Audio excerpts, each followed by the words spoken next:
அதுக்கு சப்பார்டினேட்டா இருக்கிற கோர்ட் என்னது ஹை கோர்ட். சரிங்களா? ஸோ அதுக்கும் அடுத்து இருக்கிறது டிஸ்ட்ரிக்ட் கோர்ட்ஸ். இந்த டிஸ்ட்ரிக்ட் கோர்ட்ஸ் எல்லாம் தான் வந்து அவங்க சபார்டினேட் கோர்ட்ஸ் நீங்க மென்ஷன் பண்ணியிருக்காங்க. ஸோ கோர்ட் ஹையரார்கி இப்படி தான் இருக்கும். இப்போ அந்த டிஸ்ட்ரிக்ட் கோர்ட்டுக்குள்ளுமே நீங்க எடுத்துக்கிட்டீங்கன்னா உங்களுக்கு நிறைய மொஃபசல் கோர்ட் இருக்கும். உள்ள வந்து நான் கிரிமினல் ஜூரிஸ்டிக்ஷனுக்கு ஏற்ற மாதிரி ஒரு கோர்ட் ஹையரார்கி இருக்கும். சிவில் ஜூரிஸ்டிக்ஷனுக்கு வந்து ஒரு கோர்ட் ஹையரார்கி இருக்கும். நம்ம இப்போ அது எல்லாத்தையுமே நம்ம பார்க்கலாம். சரிங்களா? ஃபர்ஸ்ட் வந்து சுப்ரீம் கோர்ட். சரிங்களா? ஸோ சுப்ரீம் கோர்ட் வந்து உங்களுக்கு வந்து இதுல இப்போ வந்து நமக்கு சுப்ரீம் கோர்ட் ஒன்று இருக்கு. சரிங்களா? பட் நம்ம பிரிட்டிஷ் காலனியல்ல இருக்கும்போது உங்களுக்கு 2 விதமா இருந்தது. ஃபர்ஸ்ட் வந்து இந்த ஆர்டினரி லாஸ்ன்னு சொல்லுவாங்க, சிவில் அண்ட் கிரிமினல் லாஸ். இது எல்லாத்தையுமே வந்து இது எல்லாத்துக்கும் அபெக்ஸ் கோர்ட்டா வந்து பிரிவி கவுன்சில்னு ஒன்று இருந்தது. ஆல்சோ வந்து இந்த கான்ஸ்டிடியூஷனல் மேட்டர்ஸ் இருக்கும்ல, இப்போ ஒரு ஒரு ஸ்டேட்டுக்கும் இன்னொரு ஸ்டேட்டுக்கும் பிரச்சனை, இல்லை வந்து இந்த ஃபண்டமெண்டல் ரைட்ஸ் இஷ்யூஸ், ஸோ இது எல்லாத்தையுமே வந்து பார்த்துக்கிறதுக்கு ஃபெடரல் கோர்ட்ஸ் இருந்தது. சரிங்களா? ஸோ சுப்ரீம் கோர்ட்டே அதுக்கு முன்னாடி 2 விதமா இருந்தது. பட் இப்போ நம்மளோட இண்டிபெண்ட் இந்தியாவில் கான்ஸ்டியூஷன் மூலமா நம்ம வந்து அதை ஒன்றா ஆக்கிட்டோம். சுப்ரீம் கோர்ட் ஒன்னே ஒன்று தான். சரிங்களா? இப்போ இந்த சுப்ரீம் கோர்ட்டுக்கு என்னென்ன ஜூரிஸ்டிக்ஷன்லாம் இருக்குன்றத பார்க்கலாம். ஜூரிஸ்டிக்ஷன் அப்படின்றது வந்து ஒரு கோர்ட்டுக்கு ஜூரிஸ்டிக்ஷன்னா என்னன்னா எந்தெந்த ஏரியாஸ்ல அவங்களால இன்டர்பிரேட் பண்ண முடியும், எந்தெந்த மாதிரி கேசஸை அவங்களால டீல் பண்ண முடியும் அப்படின்னு சொல்லிட்டு. இப்போ வந்து இந்த கோர்ட் ஹையரார்கி இருக்கு பாத்தீங்களா? ஸோ ஒரு கோர்ட்டுக்கும் இதுல ஒரு விதமான பவர்ஸ் இருக்கு. ஸோ இப்போ வந்து ஒரு டிஸ்ட்ரிக்ட் கோர்ட்டுக்கு இந்த கான்ஸ்டிடியூஷனல் மேட்டர்ஸ் எல்லாம் டீல் பண்றதுக்கான பவர் இல்லை. அந்த பவர் வந்து ஹை கோர்ட்டுக்கு தான் இருக்கு. ஸோ ஒரு கோர்ட்டுக்குமே இப்போ உங்களுக்கு இப்போ டிஸ்ட்ரிக்ட் கோர்ட்டுன்னு எடுத்துக்கிட்டீங்கனாலே உள்ள வந்து இப்போ சிவில் கோர்ட் எடுத்துக்கிட்டீங்கன்னா முதல்ல வந்து உங்களுக்கு முன்சிப் கோர்ட்டுன்னு ஒன்று இருக்கும்.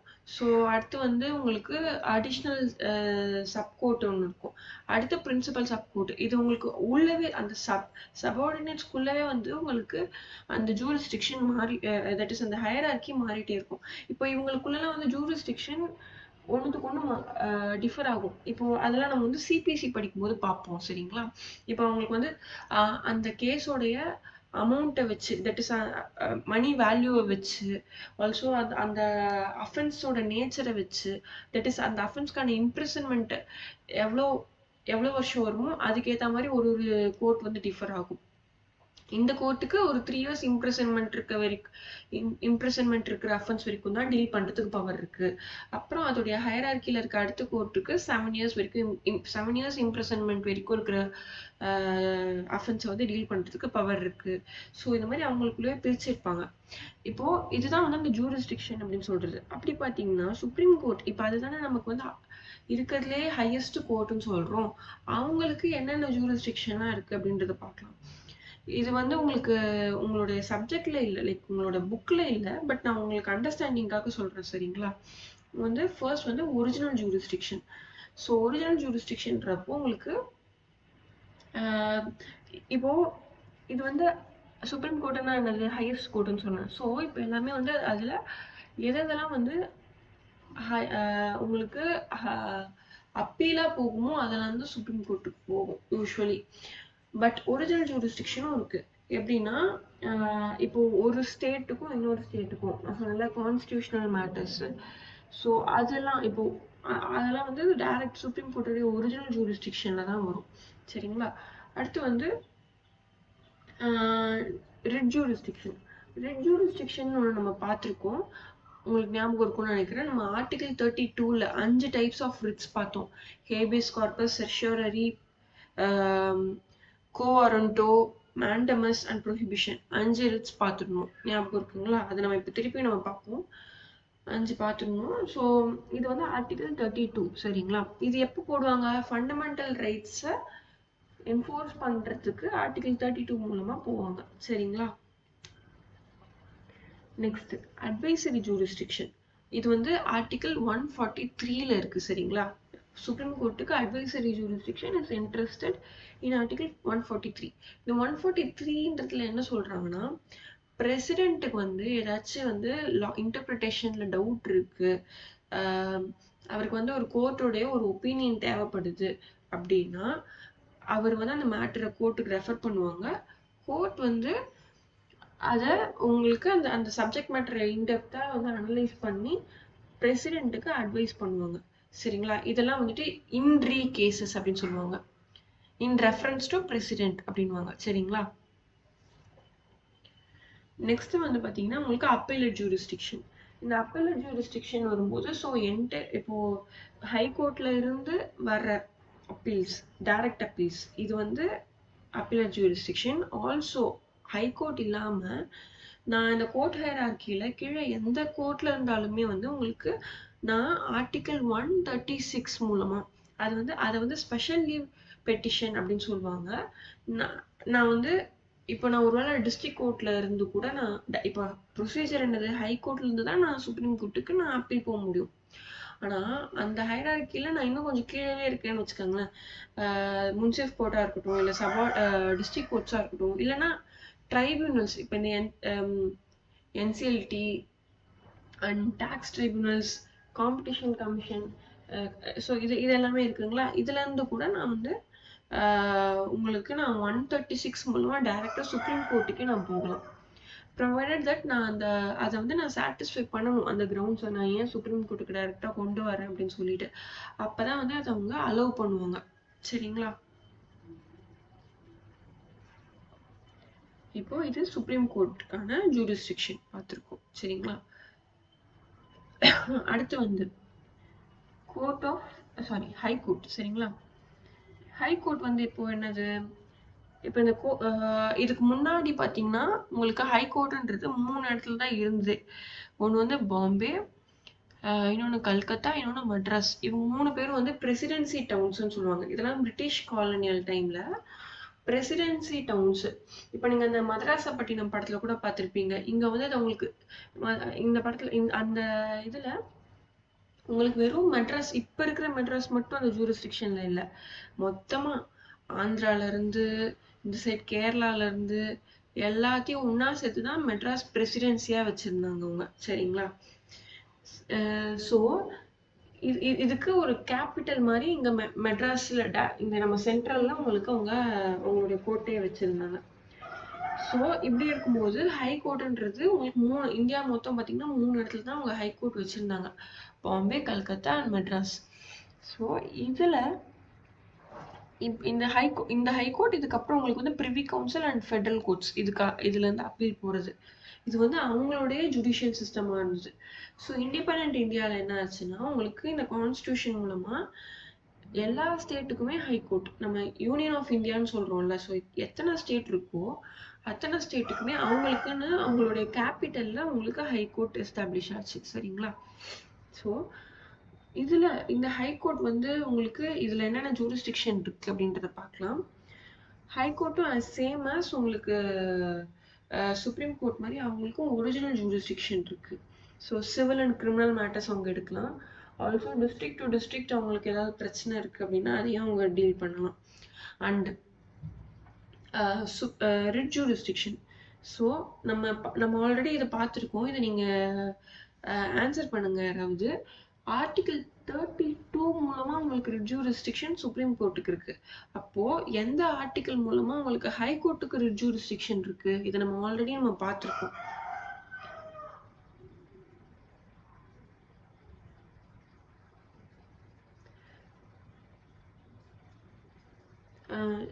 ஜிபிகா சொல்றீங்களா? ஏதாவது ட்ரை பண்றீங்களா?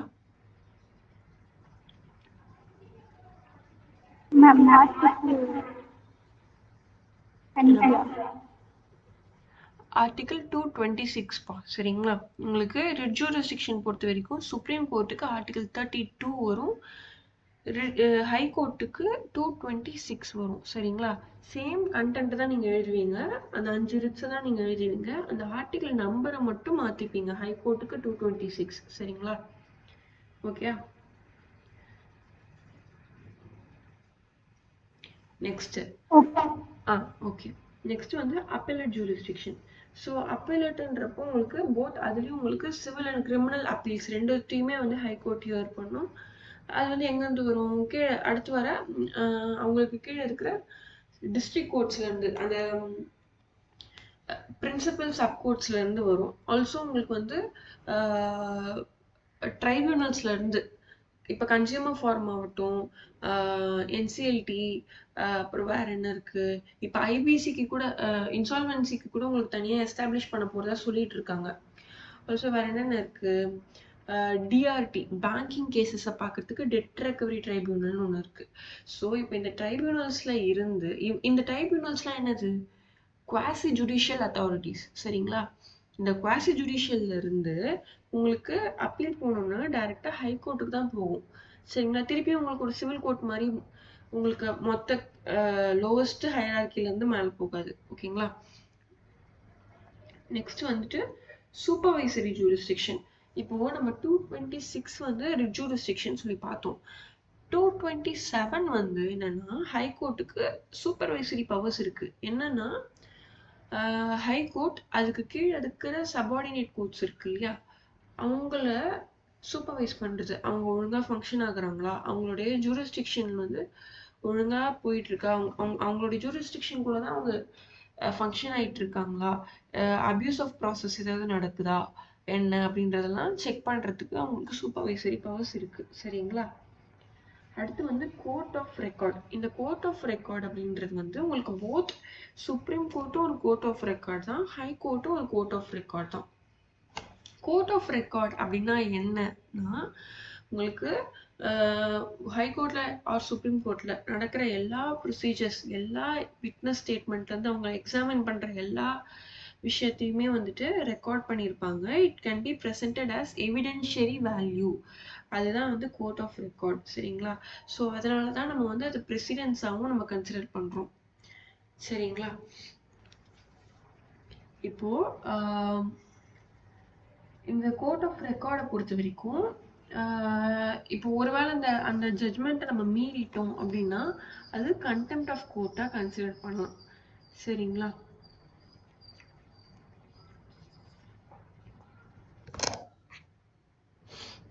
ஸோ நெக்ஸ்ட் வந்து சபார்டினேட் கோர்ட்ஸ். சபார்டினேட் கோர்ட்ஸ்ன்றப்போ உங்களுக்கு ரெண்டு விதமா இருக்கும், civil courts and criminal courts. Civil கோர்ட்ஸ்க்கு தனி உங்களுக்கு ஒரு ஹையரார்கி இருக்கும், கிரிமினல் கோர்ட்ஸ்க்கு தனி ஹையரார்கி இருக்கும். ஃபர்ஸ்ட் வந்து நம்ம சிவில் கோர்ட்ஸ் பார்க்கலாம். அது வந்து உங்களுக்கு நான் இப்போ உங்களுக்கு ஃப்ளோ சார்ட் எல்லாம் போட்டு நான் இப்போ எக்ஸ்பிளைன் பண்ணலை, ரொம்ப கன்ஃபியூசிங்காக இருக்கும். நம்ம சிபிசின்னு ஒரு சாப்டர் படிப்போம், சிவில் ப்ரொசீஜர் கோட். அப்போ வந்து நான் உங்களுக்கு கோர்ட் ஹையரார்கியோடவே நான் உங்களுக்கு எக்ஸ்பிளைன் பண்ணுறேன். நெக்ஸ்ட் வந்துட்டு இது பட் பேசிக்காக என்ன நடக்கும்னு மட்டும் சொல்லிடுறேன் உங்களுக்கு. உங்களுக்கு வந்து அந்த சிவில் கோர்ட் உங்க ஊர்ல இப்போ நீங்க எந்தெந்த ஊர் இருக்கீங்கப்பா? ஜிபிகா நீங்க எந்த ஊரு?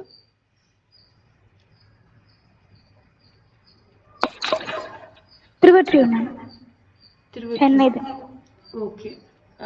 இது ஓகே சென்னை. உங்களுக்கு பக்கத்துல எனக்கு இப்ப தெரியல உங்களுக்கு என்ன ஜூரிஸ்டிக்ஷன் முன்சிஃப் கோர்ட் என்ன வரும் அப்படின்னு சொல்லிட்டு மொஃபசல் கோர்ட்ஸ். நீங்க ஷாலினி நீங்களும் திருவொற்றியூரா? Yes ma'am. ஓகே. சிவனேஷ் நீங்க? நான் ராயப்பேட்டா திருப்பலிகேன். ஓ ஓகேப்பா. ஸோ உங்களுக்கு வந்து மொஃபசல் கோர்ட்டுன்னு ஒன்று இருக்கும், உங்களுடைய ஜூரிஸ்டிக்ஷனுக்குள்ள இருக்கும். அது திருவொற்றியூருக்குள்ளவே இருக்குமா இல்ல? எனக்கு வந்து இப்ப தெரியல. சரிங்களா? உங்களுக்கு ஏரியாக்குள்ள என்ன இருக்கும் அப்படின்னு சொல்லிட்டு எந்த இப்போ இப்போ எக்ஸாம்பிளுக்கு நீங்க இந்த ஏரியா தாம்பரம் டு கிண்டி இல்லைன்னா டி நகர் வரைக்கும்னு பார்த்தீங்கன்னா உங்களுக்கு சைதாப்பேட்டில் ஒரு கோர்ட் இருக்கு. சைதாப்பேட் கோர்ட் ஜூரிஸ்டிக்ஷன் தான் வரும் உங்களுக்கு. ஸோ அது மாதிரி உங்களோட ஏரியாவை கவர் பண்ற மாதிரி ஒரு மொஃபசல் கோர்ட் ஒன்று இருக்கும். சரிங்களாங்க? அந்த கோர்ட்ல இருந்து உங்களுக்கு அடுத்து அந்த கோர்ட்டுக்குன்னு சில ஜூரிஸ்டிக்ஷன் இருக்கும். பீட் பெக்யூனரின்றது வந்து மானிட்டரி வேல்யூவை பொறுத்து இருக்கும். சரிங்களா? அந்த அமௌண்ட்டை பொறுத்து இருக்கும். அண்ட் உங்களுக்கு டெரிட்டோரியல் ஜூரிஸ்டிக்ஷன் ஒன்று இருக்கு. ஸோ இது வந்து அந்த கேஸ் ஃபைல் பண்றாங்களா பார்ட்டிஸ் அவங்கள பொறுத்து இருக்கும். ஸோ இந்த மாதிரி ஜூரிஸ்டிக்ஷன் மாறிட்டே இருக்கும். ஸோ எந்த இடத்துல அந்த கோர்ட்டுக்கு அதுக்கு பவர் இருக்கான்னு பார்க்கணும். ஃபர்ஸ்ட் வந்து மொஃபசல் கோர்ட். அங்கேருந்து உங்களுக்கு ஹைரார்கி வந்து எங்கே வருதுன்னா உங்களுக்கு டிஸ்ட்ரிக்ட் கோர்ட்ஸில் உங்களுக்கு சப் கோர்ட்ஸ்னு ஒன்று சொல்லுவாங்க. அங்கே அடிஷ்னல் சப் கோர்ட்டுன்னு ஒன்று இருக்கும். Next sub court. So additional sub court, principal sub court. சரிங்களா? ஸோ இது ரெண்டுத்தையும் முடிஞ்சு இந்த பிரின்சிபல் சப் கோர்ட் தான் வந்து டிஸ்ட்ரிக்ட் கோர்ட்டு. சரிங்களா? இந்த டிஸ்ட்ரிக்ட் கோர்ட்டில் இருந்து உங்களுக்கு போகிறது ஹை கோர்ட்டுக்கு போகும். இதுதான் வந்து சிவில் கோர்ட்டுடைய ஹையரார்கி. இப்போ இந்த ஹையரார்கியில் எல்லா டைமும் உங்களுக்கு வந்து மொஃபசல்ல இருந்து தான் அது மேலே இங்கே வரைக்கும் வரணும் அப்படின்னு அவசியம் இல்லை. நான் சொன்ன மாதிரி பெக்யூனரி ஜூரிஸ்டிக்ஷன் ஒருவேளை அதிகமாக இருக்குது அப்படின்ற பட்சத்தில் அது டைரெக்டாக பிரின்சிபல் சப் கோர்ட்டுக்கே வரலாம். அங்கேருந்து உங்களுக்கு நெக்ஸ்ட் அப்பீல் ஹை கோர்ட்டுக்கு போகலாம். சரிங்களா? இதில் வந்து செகண்ட் அப்பீல்ன்ற விஷயம் இருக்குது. உங்களுக்கு வந்து இந்த நடுவில் இருக்க இந்த கோர்ட்ஸில் நீங்கள் ஃபர்ஸ்ட் டைம் ஒரு அப்பீல் போயிட்டீங்க, அங்கேருந்து உங்களுக்கு செகண்ட் அப்பீல் அப்படின்றது வந்து உங்களுக்கு டைரெக்டாக ஹை கோர்ட்டுக்கு தான் வரணும். இதெல்லாம் நம்ம வந்து சிபிசியில் படிக்கும்போது நம்ம இன்னுமே கிளியராக பார்க்கலாம்.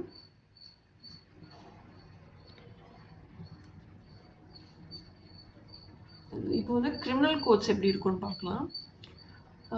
இங்கே வந்து பார்த்தீங்கன்னா உங்களோட ஃபர்ஸ்ட் ஜூரிஸ்டிக்ஷன் வந்து ஜுடிஷியல் மேஜிஸ்ட்ரேட், அவங்களுக்கு தான் வந்து ஃபர்ஸ்ட் இன்ஸ்டன்ஸ் ஜூரிஸ்டிக்ஷன் இருக்கு. இப்போ அங்கே பார்த்தீங்கன்னா அதுலேயுமே வந்து உங்களோட அஃபென்ஸோட கிரீவன்ஸை பொறுத்து தான். இப்போ வந்து உங்களுக்கு நீங்கள் இப்போ இந்த செக் பவுன்ஸ் கேசஸ் ஆகட்டும், ஆர்எல்ஸ் இந்த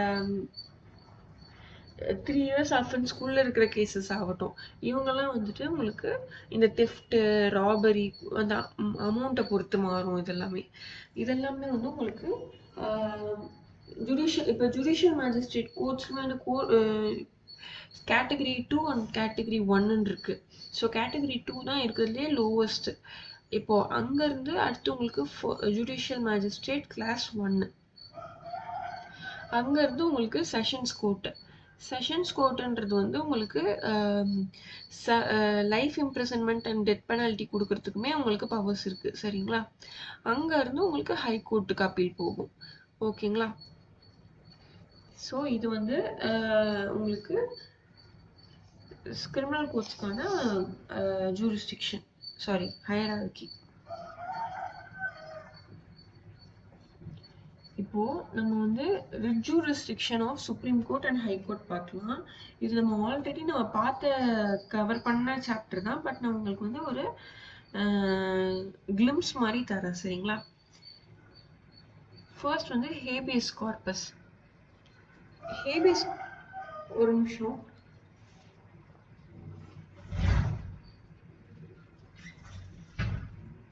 சப்போஸ் என் வாய்ஸ் பிரேக் ஆச்சுன்னா எனக்கு சொல்லுங்கண்ணா. ஃபர்ஸ்ட் வந்து நம்ம ஹேபியஸ் கார்பஸ் பற்றி பார்க்கலாம். ஹேபியஸ் கார்பஸ் அப்படின்னா என்ன? டு ஹாவ் த பாடின்னு அர்த்தம். அதாவது இப்போ உங்களுக்கு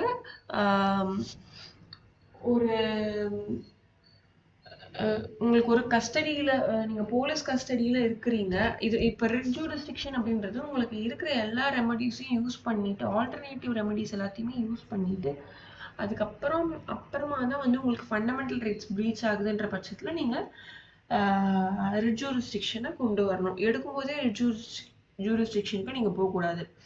நீங்கள் ஹேபியஸ் கார்பஸ் ரிட் போடுறீங்க அப்படின்னா உங்களுக்கு வித்தின் 24 hours உங்களுக்கு கோர்ட்டில் உங்கள் பாடியை ப்ரொடியூஸ் பண்ணணும். பாடி இன் த சென்ஸ் உங்களை பர்சனாக உங்களை ப்ரொடியூஸ் பண்ணணும். சரிங்களா? இதுதான் வந்து ஹேபியஸ் கார்பஸ். இது வந்து உங்களுக்கு ஆட்கொணர்வு மனு அப்படின்னு சொல்லுவாங்க உங்களுக்கு. ஸோ மேக்ஸிமம் டைம் உங்களுக்கு இந்த ப்ரிவென்டிவ் டிடென்ஷன் ஒன்று பார்த்தோம் பார்த்தீங்களா, ஆர்டிகிள் 22ல். ஸோ அதுவும் இந்த ஹேபியஸ் கார்பஸ்னா வந்து most of the time inter ரிலேட்டடாக இருக்கும்.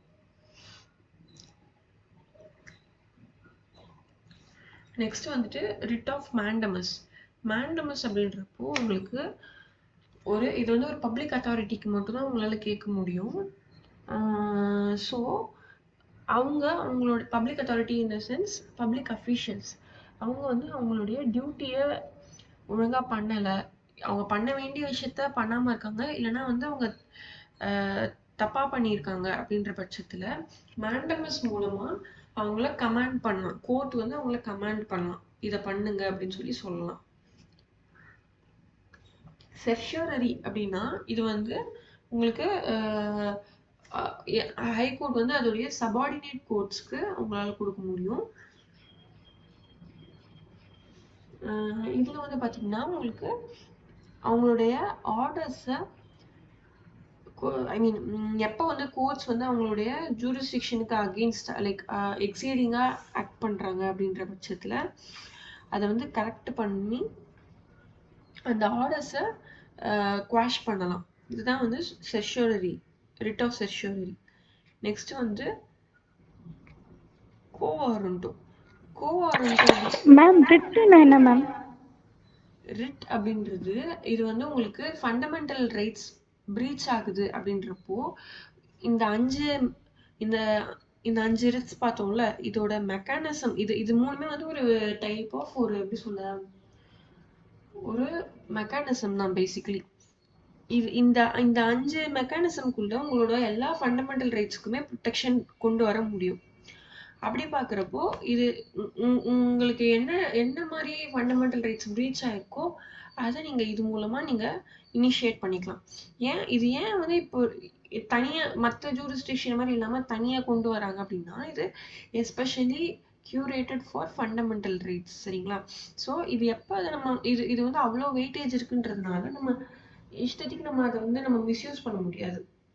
நம்மளுடைய எல்லா ஆல்டர்னேட்டிவ் ரெமடிஸும் முடிஞ்சுது அப்படின்னா மட்டும்தான் நெக்ஸ்ட் நான் வந்து ரிட் ஆஃப் இதுல இருக்கிற ரிட்டை நான் யூஸ் பண்ண முடியும். சரிங்களா?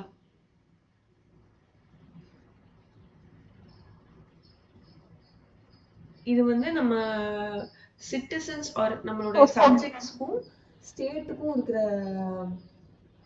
சப்ஜெக்ட் மட்டும் தான் இந்த ரிட் ஜூரிஸ்டிக்ஷன். ஓகேங்களா? ஓகே ஜிபிகா. இப்போ யூஸ்வலி உங்களுக்கு சிவில் ஆர் கிரிமினல் மேட்டர்ஸ் எடுத்துக்கோங்க. இதுல வந்துட்டு இப்போ சிவில் மேட்டர்ஸ் எடுத்துக்கிட்டிங்கன்னா, இப்போ நான் ஆப்போசிட் பார்ட்டி நீங்களா தான் இருப்பீங்க. தட் இஸ் 2 பேருமே இண்டிவிஜுவலாக தான் இருப்போம். இப்போ நீங்கள் கிரிமினல் கோர்ட்ஸ் எடுத்துக்கிட்டீங்கன்னாலும் அக்ரியோட பார்ட்டியை ஸ்டேட்டாக எடுத்துப்பாங்க அண்ட் ஆப்போசிட்டில் இருக்கிறவங்க அக்யூஸ்டாக எடுத்துப்பாங்க. ஸோ அதுவுமே வந்து உங்களுக்கு ஒரு ப்ரைவேட் ரைட்டாக தான் மாறிடுது. ஆனால் வந்து உங்களுக்கு இதெல்லாம் எடுத்துக்கும் போது இதெல்லாம் கான்ஸ்டியூஷனல் மேட்டர்ஸாக மாறும். தட் இஸ் நீங்களும் ஸ்டேட்டும் இல்லைன்னா 2 ஸ்டேட் அஃபீஷியல்ஸு. ஸோ அந்த மாதிரி பார்க்குறப்போ இது ரிட் ஜூரிஸ்டிக்ஷன் தான் வரும். சரிங்களா? ஓகே ஜிபிகா.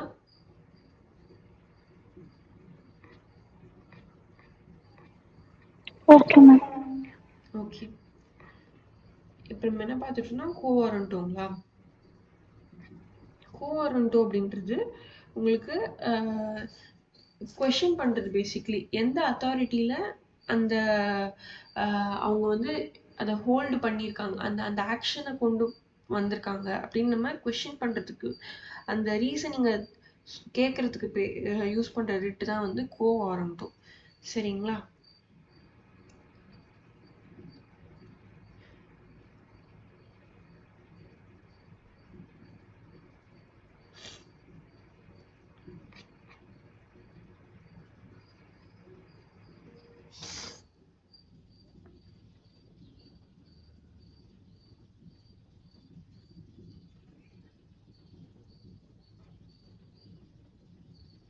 நெக்ஸ்ட் வந்து டெலிகேட்டட் லெஜிஸ்லேஷன். ஸோ இப்போ இந்த டெலிகேட்டட் லெஜிஸ்லேஷன் நம்ம ஆல்ரெடி நிறைய டைம் பார்த்துருக்கோம். இப்போ இதை நீங்கள் வந்து சொல்கிறீங்களா? யாராவது ஷாலினி நீங்கள் சொல்கிறீங்களா?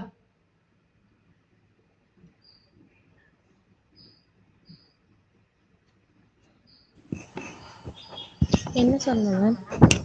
டெலிகேட்டட் லெஜிஸ்லேஷன் அப்படின்னா என்னன்ட்டு நீங்கள் உங்களுக்கு புரிஞ்ச வரைக்கும் நீங்கள் சொல்லுங்கள்.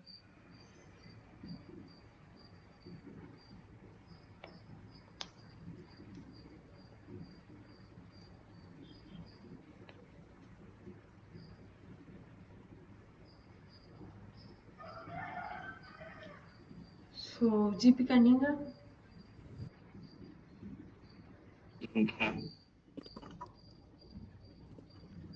சிவனேஷ் நீங்கள் யாராவது ட்ரை பண்ணுறீங்களா? பார்லிமெண்டோடைய இது இல்லாமலே ஆக்ட் பாஸ் பண்ணலாம். யார் பண்ணலாம்? இது ஆக்சுவலா செகண்டரி மாதிரி வரும்ல. டெலிகேட் கரெக்ட் தான். செகண்டரி ம் ஒரு அதுக்கு கீழே மெயின் லெஜிஸ்லேட்டிவ் கீழே வர்றது இல்ல பண்ணக்கூடிய லா ஆக்ட்லாம் வந்து நம்ம பார்லிமெண்ட் நார்மலா எப்படி வரணும்னா பார்லிமெண்ட்ல ஆக்ட் பாஸ் பண்ணி அது அப்ரூவ் ஆனதுக்கு அப்புறமா தான் லா வரும். ம் இதுக்கு இந்த ஸ்டெப்ல வந்து அது தேவையில்ல. ம் ம் அதான கரெக்ட். இத எந்த ஆர்கன், தட் இஸ் 3 ஆர்கன்ஸ் பார்த்தோம் பாத்தீங்களா? இத வந்து யார்கிட்ட இந்த பவர்ஸ் இருக்கு இந்த லாஸ மேக் பண்றதுக்கு? இது வந்து ஸ்டேட் கவர்மெண்ட் கவர்மெண்ட். அப்ப அந்த 3 ஆர்கன்ல அவங்க எதுல வருவாங்கப்பா? 3 ஆர்டர். இப்போ நம்ம பார்த்தோம் பார்லிமெண்ட், எக்ஸிகியூட்டிவ். Parliament, judiciary. இல்ல, அடுத்து எக்ஸிகியூட்டிவ். எக்ஸிகியூட்டிவ். ஸோ அதனால தான் வந்து இது டெலிகேட்டட் லெஜிஸ்லேஷன் சொல்றாங்க. ஸோ நாட் ஒன்லி எக்ஸிக்யூட்டிவ், சரிங்களா? இது வந்து எல்லாமே இந்த பார்லிமெண்ட்டோடைய லா மேக்கிங் பவர்ஸை மிச்சம் இருக்க 2 ஆர்கன்ஸ்க்குமே அவங்க கொடுத்துருக்காங்க பார்த்தீங்களா? அந்த லா மேக்கிங் பவர்ஸ் அவங்களுடைய ரெகுலேஷன்ஸ்க்காக அவங்க இன்ட்ரெஸ்ட் பண்ணியிருக்கிற அந்த பார்லிமெண்டரி பவர்ஸ் பேர் தான் டெலிகேட்டட் லெஜிஸ்லேஷன், சரிங்களா? இப்போ இது ஏன் வந்து நம்ம அப்படி டெலிகேட் பண்றாங்க அப்படின்றதுக்கான ரீசனிங் வந்து பார்க்கலாம், சரிங்களா?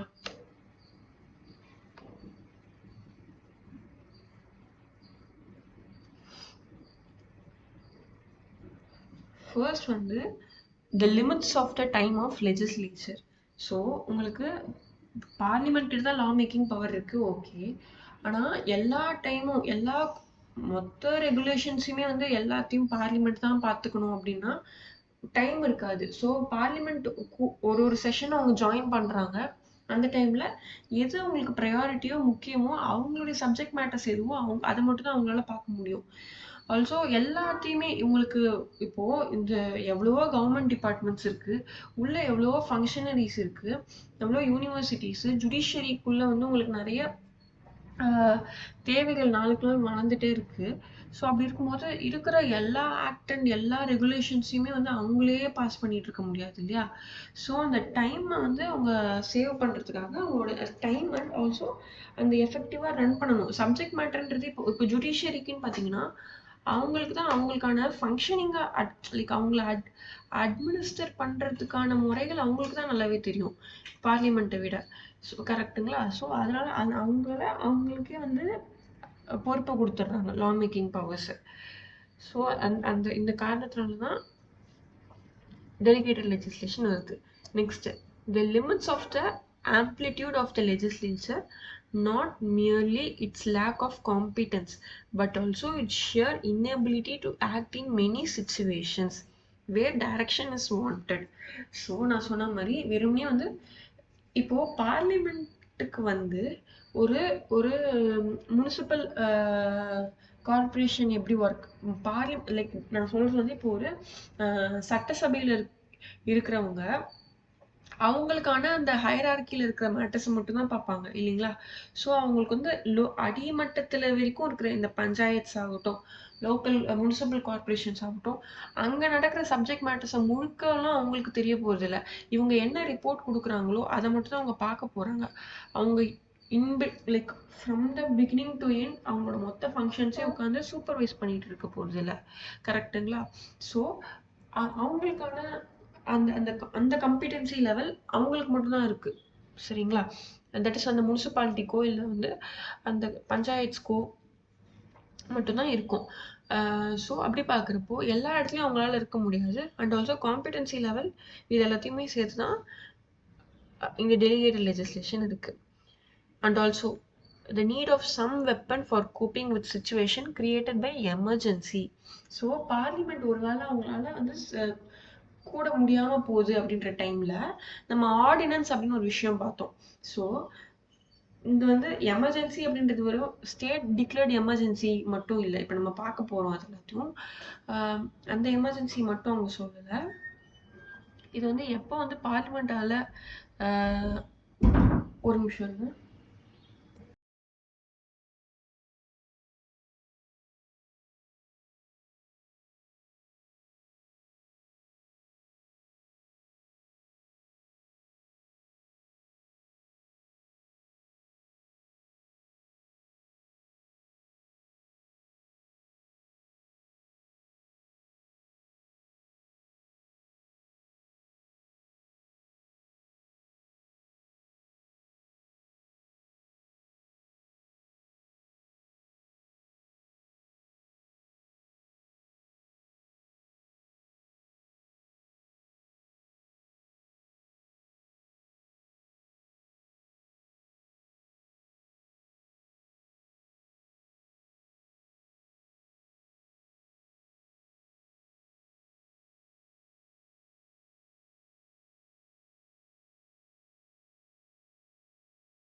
ஸோ ஆர்டினன்ஸ் அப்படின்னு ஒரு விஷயம் பார்த்தோம்.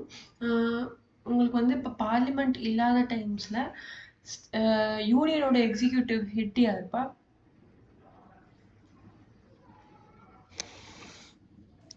பிரசிடென்ட். கரெக்ட். ஸோ அவங்க வந்து இந்த எக்ஸிக்யூட்டிவ் வந்து ஒரு லாவை பாஸ் பண்றாரு. ஸோ இதெல்லாம் தான் வந்து டெலிகேட்டட் லெஜிஸ்லேஷன். சரிங்களா? இப்போ இந்த டெலிகேட்டட் லெஜிஸ்லேஷன்ல என்னென்ன இருக்கு, தட் இஸ் அதோடைய கிளாசிஃபிகேஷன்ஸ் என்னென்ன பார்க்கலாம் நம்ம. ஃபர்ஸ்ட் வந்து உங்களுக்கு எக்ஸிக்யூட்டிவ் லெஜிஸ்லேஷன். எக்ஸிக்யூட்டிவ் லெஜிஸ்லேஷன் அப்படின்றப்போ உங்களுக்கு ஸ்டேட் கவர்மெண்ட் வந்து அதோட கவர்மெண்ட்டு கீழே என்னென்ன வரும், லைக் அவங்களுடைய மினிஸ்ட்ரிஸு, அவங்களுடைய கவர்மெண்ட் டிபார்ட்மெண்ட்ஸு எல்லாம் வருங்களா. அவங்க ஃபார்ம் பண்ணுற, அவங்க டிராஃப்ட் பண்ணுற அவங்களுக்கான ரூல்ஸு, பைலாஸ், இதெல்லாம் இதுக்கு பேர் தான் executive legislation. Next judicial legislation. இது வந்து ஹை கோர்ட்ஸ் அப்புறம் சுப்ரீம் கோர்ட் அவங்களுடைய ரெகுலேஷனுக்காக டிராஃப்ட் பண்ணிக்கிற ஆக்ட்ஸ் அண்ட் ரூல்ஸ், பைலாஸ், இது எல்லாமே. சரிங்களா? இப்போ உங்களுக்கு அதோடைய வித்தியாசம் தெரியும்னு நினைக்கிறேன். எக்ஸிக்யூட்டிவ் லெஜிஸ்லேஷன் அப்படின்றது with respect to executive organs make பண்ற லாஸ். ஜுடிஷியல் லெஜிஸ்லேஷன் அப்படின்றது ஜுடிஷியரி அவங்களுடைய ஃபங்க்ஷனிங்காக கொண்டு வர லாஸ். இது ரெண்டுமே வந்து பார்லிமெண்டோடைய law making power executive organ கிட்டையும் ஜுடிஷியரி ஆர்கன் கிட்டையும் உங்களுக்கு அது சப்ஸ்டியூட் ஆயிருக்கு. சரிங்களா? Next municipal legislation. Municipal legislation அப்படின்றப்போ உங்களுக்கு திருப்பியும் பைலாஸ் தான் வரும். அண்ட் அந்த இன்னும் கூட இந்த எக்ஸிக்யூட்டிவ் லெஜிஸ்லேஷன்ல இன்னும் அந்த ஹைரார்கி ஒரு படி கீழே இறங்குனது தான் இந்த முனிசிபல் லெஜிஸ்லேஷன். நெக்ஸ்ட் வந்து அட்டானமஸ் லெஜிஸ்லேஷன். இது பார்த்தீங்கன்னா உங்களுக்கு இப்போ நம்ம பார்த்தோம் ஆர்டிகல் 12ல வந்து இப்போ இந்த இது இருக்கு பார்த்தீங்களா, இந்த ஸ்டேட், இந்த எக்ஸிக்யூட்டிவ், ஜுடிஷியல், முனிசிபல், இப்போ இந்த அட்டானமஸ், இது எல்லாமே வந்து பார்த்தீங்கன்னா உங்களுக்கு ஸ்டேட் தான். ஆர்டிகல் 12ல நம்ம ஸ்டேட்னா என்னன்னு பார்த்தோம். இது எல்லாமே will be considered as shall be considered as state தான். சரிங்களா? உங்களுக்கு இப்போ இந்த அட்டானமஸ் லெஜிஸ்லேஷன், அட்டானமஸ் அப்படின்றப்போ உங்களுக்கு ஒரு ஆக்ட் மூலமா எஸ்டாப்ளிஷ் ஆன institutions, universities, public sector undertakings, இவங்க எல்லாரும் அவங்களுக்கான பைலாஸ் அண்ட் ரூல்ஸ் ஃப்ரேம் பண்ணிப்பாங்கல்ல, அதுக்கு பேரும் டெலிகேட்டட் லெஜிஸ்லேஷன் தான் அப்படின்றாங்க. சரிங்களா? நெக்ஸ்ட் வந்து உங்களுக்கு கொலோனியல் லெஜிஸ்லேஷன். இது வந்து பார்த்தீங்கன்னா உங்களுக்கு இது ஆக்சுவலி இப்போ நமக்கு எக்ஸிஸ்டிங்ல இல்லை, பட் உங்களுக்கு ஒரு டெலிகேட்டட் லெஜிஸ்லேஷனாக எப்படிலாம் இருக்குன்றதுக்காக இதை கொடுத்துருக்காங்க. இப்போ வந்து கொலோனியல் லெஜிஸ்லேஷன்றப்போ இப்போ நம்ம வந்து பிரிட்டிஷோட காலனியல்ல நம்ம இருந்தோம், கரெக்டுங்களா? இப்போ இண்டிபெண்டன்ஸ்க்கு முன்னாடி இந்த மாதிரி பிரிட்டிஷ் வந்து நிறைய கண்ட்ரிஸ் அந்த மாதிரி வந்து அவங்க அக்வயர் பண்ணியிருந்திருப்பாங்க. அந்த மாதிரி அந்தந்த கண்ட்ரிஸ் அவங்க ஃபங்க்ஷனிங்காக அவங்க பிரிட்டிஷோட கொலோனியல்ல அவங்க கொண்டு வர ஆக்ட்ஸு, ரூல்ஸு, இதுக்கு பேர் தான் கொலோனியல் லெஜிஸ்லேஷன். இது எல்லாத்துக்கும் மேலே இருக்கிறது என்னது, அந்த பிரிட்டிஷோடைய ஒரிஜினல் லெஜிஸ்லேஷன். சரிங்களா?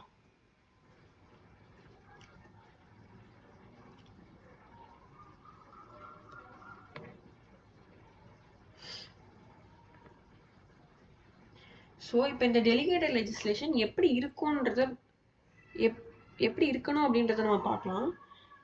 நம்ம பார்த்துருக்கோம் இப்போ இந்த டெலிகேட்டட் லெஜிஸ்லேஷன் வந்து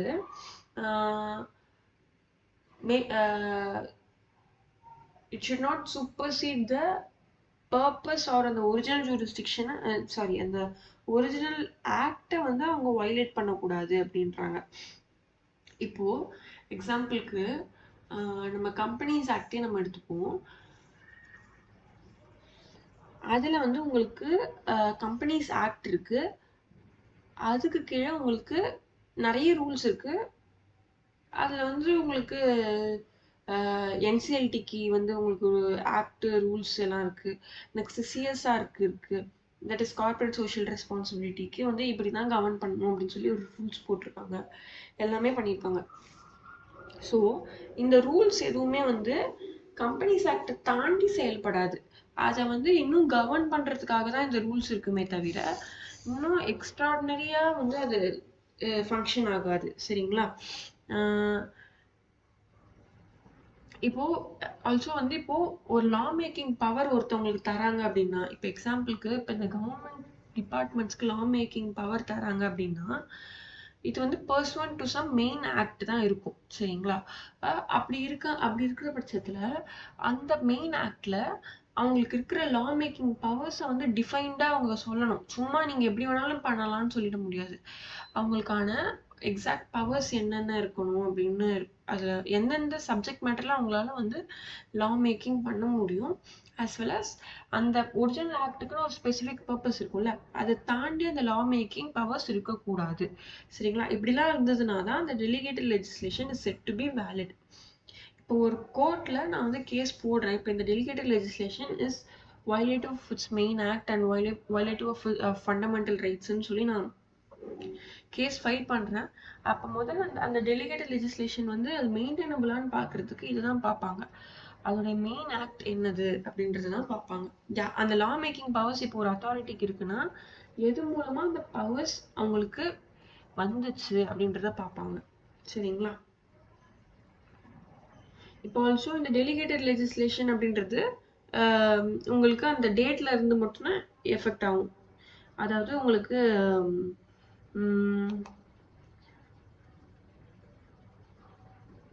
லைக் அவங்க பப்ளிஷ் ஆகாம உங்களுக்கு வந்து அது பண்ண முடியாது.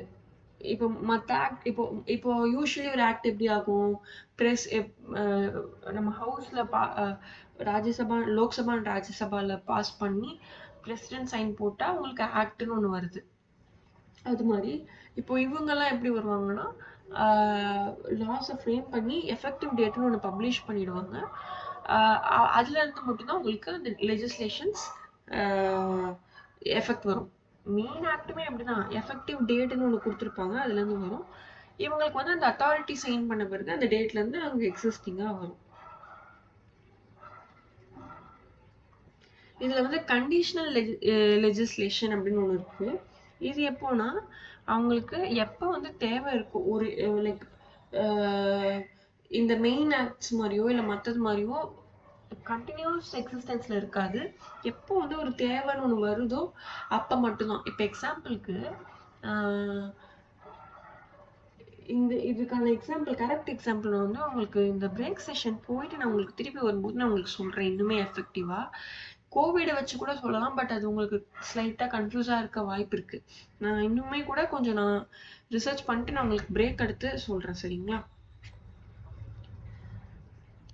இப்போ நெக்ஸ்ட் வந்து உங்களுக்கு ஸோ இது எல்லாமே வந்து ரீசெண்ட் அமெண்ட்மெண்ட்ஸ்.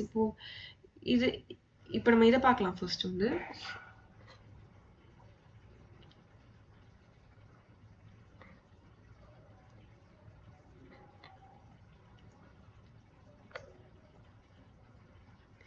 டெலிகேட்டட் லெஜிஸ்லேஷன் இப்போ ஒன்று பார்த்தோம். இப்போ நம்ம அங்கே என்ன மீனிங் அதுக்கு, இப்போ பார்லிமெண்டோட லா மேக்கிங் பவர்ஸ் வந்துட்டு எக்ஸிக்யூட்டிவ்க்கும் ஜுடிஷியரிக்கும் கொஞ்சம் கொஞ்சம் இன்ட்ரெஸ்ட் ஆயிருக்கு அவங்களுடைய ஃபங்க்ஷனிங்காக. கரெக்டுங்களா? ஸோ இப்போ இந்த 3 ஆர்கன்ஸ், இவங்க 3 பேருக்குமே வந்து தனித்தனி வேலை இருக்கு. அவங்களுக்குன்னு தனித்தனி பவர்ஸ், தனித்தனி டியூட்டிஸ் எல்லாமே பிரிச்சு பிரிச்சு கொடுத்துருக்காங்க. ஆனா அப்படி இருக்கும்போது ஏன் இந்த ஒருத்தருடைய பவர் இன்னொருத்தவங்க மேல வந்து உங்களுக்கு இனிமே பிரிச்சு கொடுக்கப்படுதுன்னு நினைக்கிறீங்க? இப்ப பார்லிமெண்ட் வந்து அந்த லா மேக்கிங் பவர்ஸ் இவங்க 2 பேர் கொடுத்துருக்காங்களா, அதே மாதிரி ஜுடிஷியரியோட அந்த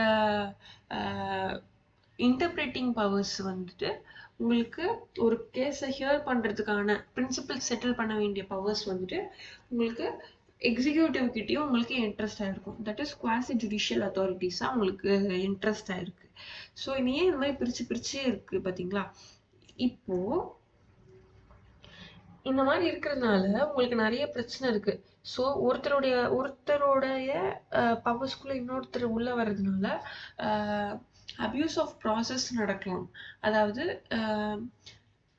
ஒருத்தரோட ஜூரிஸ்டிக்ஷன் இன்னொருத்தர் வந்து அபியூஸ் பண்றது மூலமா வந்து உங்களுக்கு அதோட பர்பஸ் வந்து சர்வ் ஆகாம போகலாம். இதெல்லாம் நடக்கக்கூடாது அப்படின்னு தான் செப்பரேஷன் ஆஃப் பவர்ஸ்ன்னு ஒன்று சொல்றாங்க.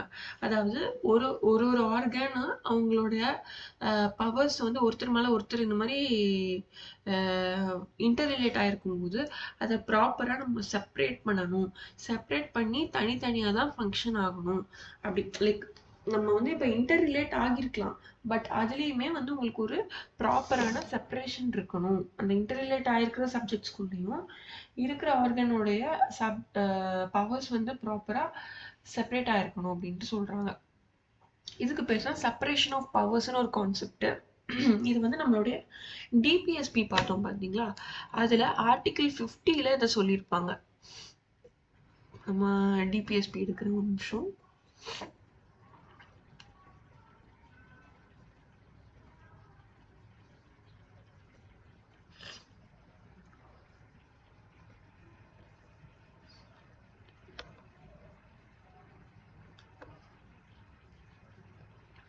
தெரியுதுங்களா ஸ்க்ரீனு? இங்க வந்து உங்களுக்கு state must separate executive from judiciary in the public services of the state. So இது வந்து இதுவே செப்பரேஷன் ஆஃப் பவர்ஸ்ன்னு கேட்டால் கிடையாது, பட் கான்ஸ்டியூஷன்ல செப்பரேஷன் ஆஃப் பவர்ஸ்ன்ற ஒரு பிரின்சிபலை இந்த ஆர்டிக்கல்ல அவங்க ஸ்டேட் பண்ணியிருக்காங்க. ஸோ இது வெறும்னே ஜுடிஷியரிக்கும் எக்ஸிக்யூட்டிவ்க்கும் இருக்கிறதுக்கு பேருக்கு மட்டும்தான் செப்பரேஷன் ஆஃப் பவர்ஸ் சொல்லியிருக்கு, நம்ம பிரின்சிபலை நம்ம அப்ளை பண்ணணுமா, ஏன்னா கான்ஸ்டியூஷன்ல அப்படிதானே இருக்கு அப்படின்னா இல்லை. இது ஒரு தனி ஒரு பிரின்சிபல், அதை இங்க இந்த டிபிஎஸ்பில சொல்லியிருக்காங்க, அவ்வளவுதான். இந்த செப்பரேஷன் ஆஃப் பவர்ஸ் கான்செப்ட் வந்து ரொம்ப இம்பார்ட்டண்ட்டான டாபிக். நீங்க வந்து அதை நல்லா படிச்சுக்கோங்க, அது கண்டிப்பா கேட்பாங்க. இந்த செப்பரேஷன் ஆஃப் பவர்ஸ்ன்றப்போ இது யாரு இதுல இப்ப நம்ம நிறைய ஸ்கூல்ஸ் தியரிஸ் நிறைய இந்த ரூல் ஆஃப் லான்னு ஒண்ணு பார்த்தோம். அதுல யாருப்பா வருவா? ஏவி டைசின்னு ஒருத்தர் இருப்பாரு. அவர் தான் அந்த ரூல் ஆஃப் லான்ற கான்செப்டை இன்ட்ரடியூஸ் பண்றாரு. அந்த மாதிரி செப்பரேஷன் ஆஃப் பவர்ஸ்ன்ற கான்செப்டை சொல்ற ஒரு பேர் வந்து மாண்டெஸ்கியூ. சரியா?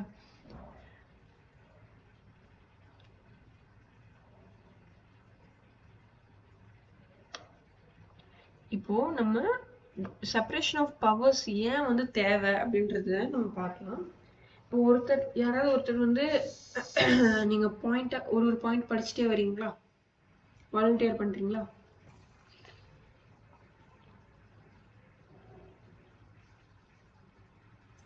மேம் படிங்கப்பா. A point A. The primary duty of lawmaking has to be discharged by the legislature itself. The legislature cannot delegate its primary or essential legislative function to an outside authority in any case.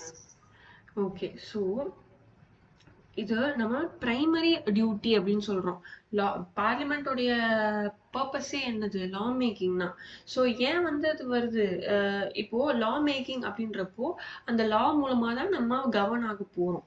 So அதை வந்து கொண்டு வர்றவங்க வந்து மக்களால தேர்ந்தெடுக்கப்பட்டவங்களா இருப்பாங்க.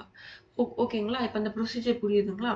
இப்போ லா making powers தான் அவங்களுடைய முக்கியமான பவர்ஸ். அதை வந்து அவங்க எந்த நாளும் இன்ட்ரெஸ்ட் பண்ண முடியாது அப்படி சொல்றாங்க.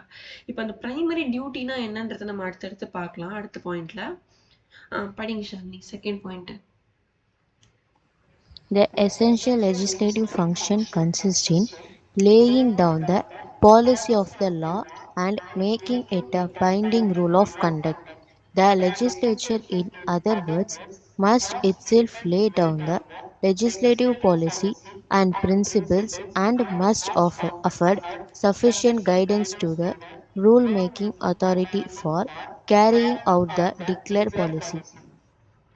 ஓகே, ஸோ ஒரு லா அப்படின்றது என்ன பர்பஸ்க்கு வருது? ஒரு policy of law, like legal பிரின்சிபல்ஸை கொண்டு வந்து அது யாருக்கிட்ட அது அதோடைய சப்ஜெக்ட்ஸ் யாருக்கு அது பைண்டிங் அப்படின்னு உங்களுக்கு அது மேண்டேட் ஆக்குது. ஸோ அதுக்கு பேர் தான் வந்து ஒரு லா. சரிங்களா? நம்ம இத்தனை நாளா பார்த்துட்டு இருந்தோம். அப்படி இருக்கிற பட்சத்துல அந்த அந்த மாதிரி ஒரு விஷயத்த வந்து பைண்டிங் பவரா, இதை வந்து ஒரு மேண்டேட்டரி விஷயமா ஃபாலோ பண்ணியே ஆகணும் அப்படின்னு சொல்றதுக்கான சாவரின் பவர் வந்து உங்களுக்கு லெஜிஸ்லேட்டிவ் கிட்ட இருக்கு. ஸோ ஒரு இது ரெண்டுமே இருக்கிறதுனால தான் அது வந்து ஒரு பிரைமரி டியூட்டியே வந்து லா மேக்கிங் தான் அப்படின்னு சொல்றோம் நம்ம. சரிங்களா? Next C, point C. If the legislature has performed the essential function of laying down the policy of a law and providing guidance for carrying out the policy, there is no constitutional bar against delegation of subsidiary or ancillary powers in that behalf to an outside authority. Okay.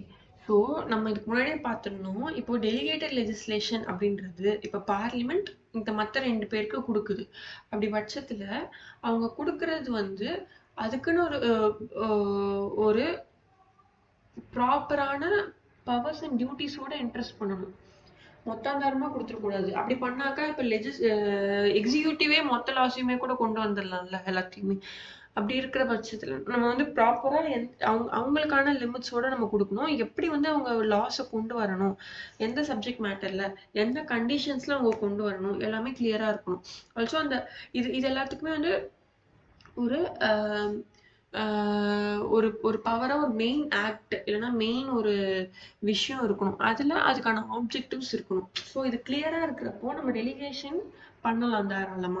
எந்த ஒரு constitutional பார் அப்படின்னா நீங்க கான்ஸ்டியூஷனை violate பண்ற மாதிரி இது எதுவும் கிடையாது. அப்படி ப்ராப்பரா உங்களுக்கு எல்லாமே பவர்ஸ் அண்ட் டியூட்டிஸ் எஸ்டாப்ளிஷ் ஆகி இருந்துச்சுன்னா அப்படின்னு சொல்றாங்க.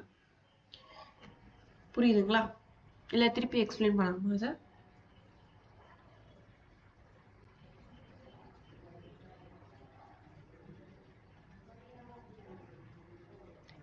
ஹலோ, என்னப்பா திருப்பி சொல்லவா? Hello, okay. ஸோ எப்போ டெலிகேஷன் ஓகே ஜீவிகா, எப்போ வந்து டெலிகேஷன் பண்ணணும், டெலிகேஷன் அப்படின்னா உங்களுக்கு அதை ஒர்க்கை வந்து அவங்களுக்கு நீங்க அலாட் பண்றதுக்கு பேர் தான் டெலிகேஷன். சரிங்களா? உங்ககிட்ட இருக்கிற உங்க பொறுப்புல இருக்கிற ஒரு இப்ப என் பொறுப்புல இருக்கிற ஒரு வேலைய நான் இப்போ எக்ஸாம்பிளுக்கு இப்போ நான் வந்து இந்த ஜூரிஸ்ப்ரூடன்ஸ் அண்ட் ஜெனரல் லாஸ் இது எல்லாத்தையுமே நான் வந்து சொல்லி கொடுக்குற இடத்துல நான் இருக்கேன்.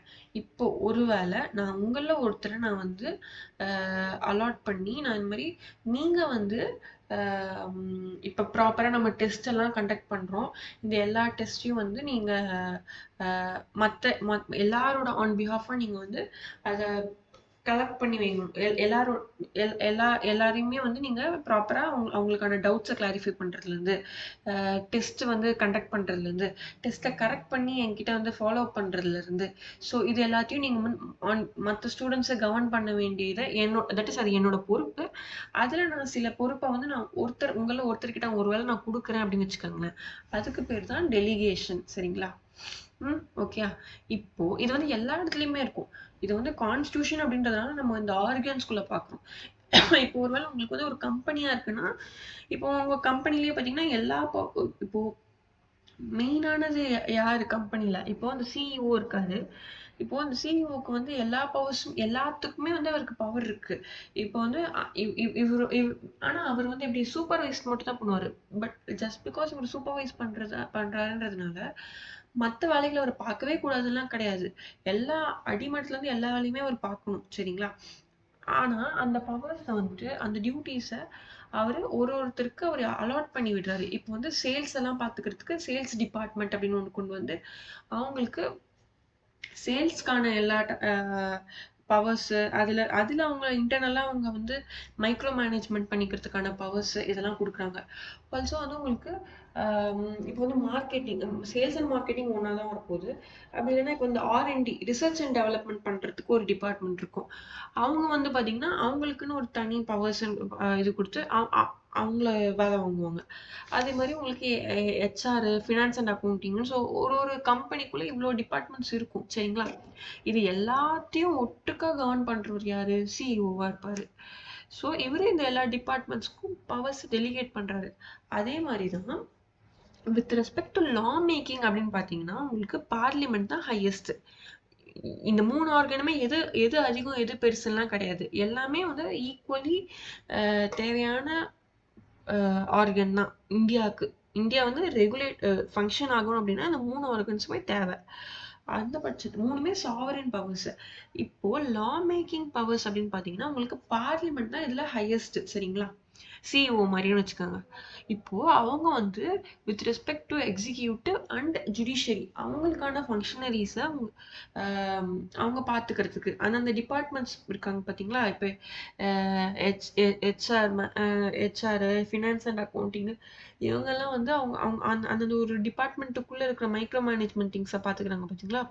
அது மாதிரி இவங்களுடைய திங்ஸை பார்த்துக்கிறதுக்காக இவங்களோட லா மேக்கிங் பவர்ஸை அவங்க கிட்ட இன்ட்ரெஸ்ட் பண்றாங்க. அவங்க வந்து வித் ரெஸ்பெக்ட் டு அந்த பவுண்டரிஸ்குள்ள தான் அவங்களுக்கான டெலிகேட்டட் லெஜிஸ்லேஷனை கொண்டு வரணும்.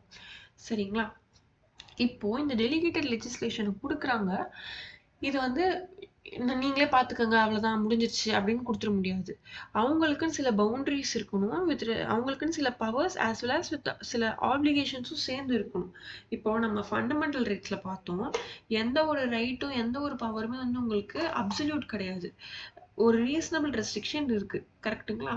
அதே மாதிரி தான் இங்கேயும் வந்து உங்களுக்கு அப்படி நம்ம ஒரு வேளை கொடுத்தோம் அப்படின்னா அங்கே வந்து உங்களுக்கு ஒரு லைக் அதிகமான ஒரு பவர்ஸ் ஒரு இடத்துல நம்ம இன்ட்ரெஸ்ட் பண்ணுறோம் அப்படின்னா அது ஆட்டோமேட்டிக்கலி அங்கே வந்து நிறைய அபியூஸ் நடக்கிறதுக்கு வாய்ப்பு இருக்கு. அபியூஸ் இன் தி சென்ஸ் அந்த பவர்ஸை வந்து நான் மிஸ்யூஸ் பண்ணி நான் எப்படி வேணாலும் கொண்டு வரலாம் லாஸ் எனக்கு ஏற்ற மாதிரி.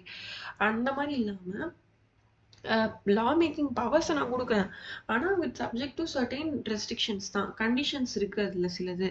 ஸோ அது லா மேக்கிங் இப்படி தான் பண்ணணும், அதுக்கான கைடன்ஸு. ஸோ இது எல்லாத்தையும் சேர்த்து நான் ஒரு அத்தாரிட்டி கிட்ட நான் இந்த லா மேக்கிங் பவர்ஸை நான் டெலிகேட் பண்ணுறேன் அப்படின்னா அப்போ அந்த டெலிகேட்டட் பண்ணுற பவர்ஸ் வந்து இஸ் கான்ஸ்டியூஷனல். அது வந்து எந்த வயலேஷனுக்கும் இல்லை அப்படின்றாங்க. சரிங்களா?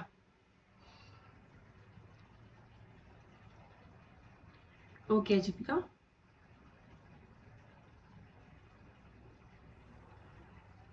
Okay, ma'am. Clear.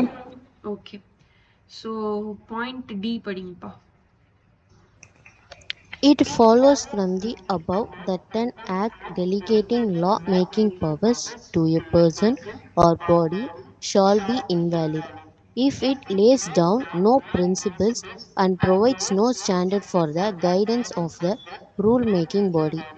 இப்போ நான் சொன்ன பார்த்தீங்களா? இப்போ ஒருவேளை இது வந்து எக்ஸாஸ்டிவா பவர்ஸ் இன்ட்ரெஸ்ட் பண்ணியிருக்காங்க அப்படின்றப்போ அது வந்து வேலிடே கிடையாது அப்படின்றாங்க. சரிங்களா? அடுத்து பாயிண்ட் ஈப்பா.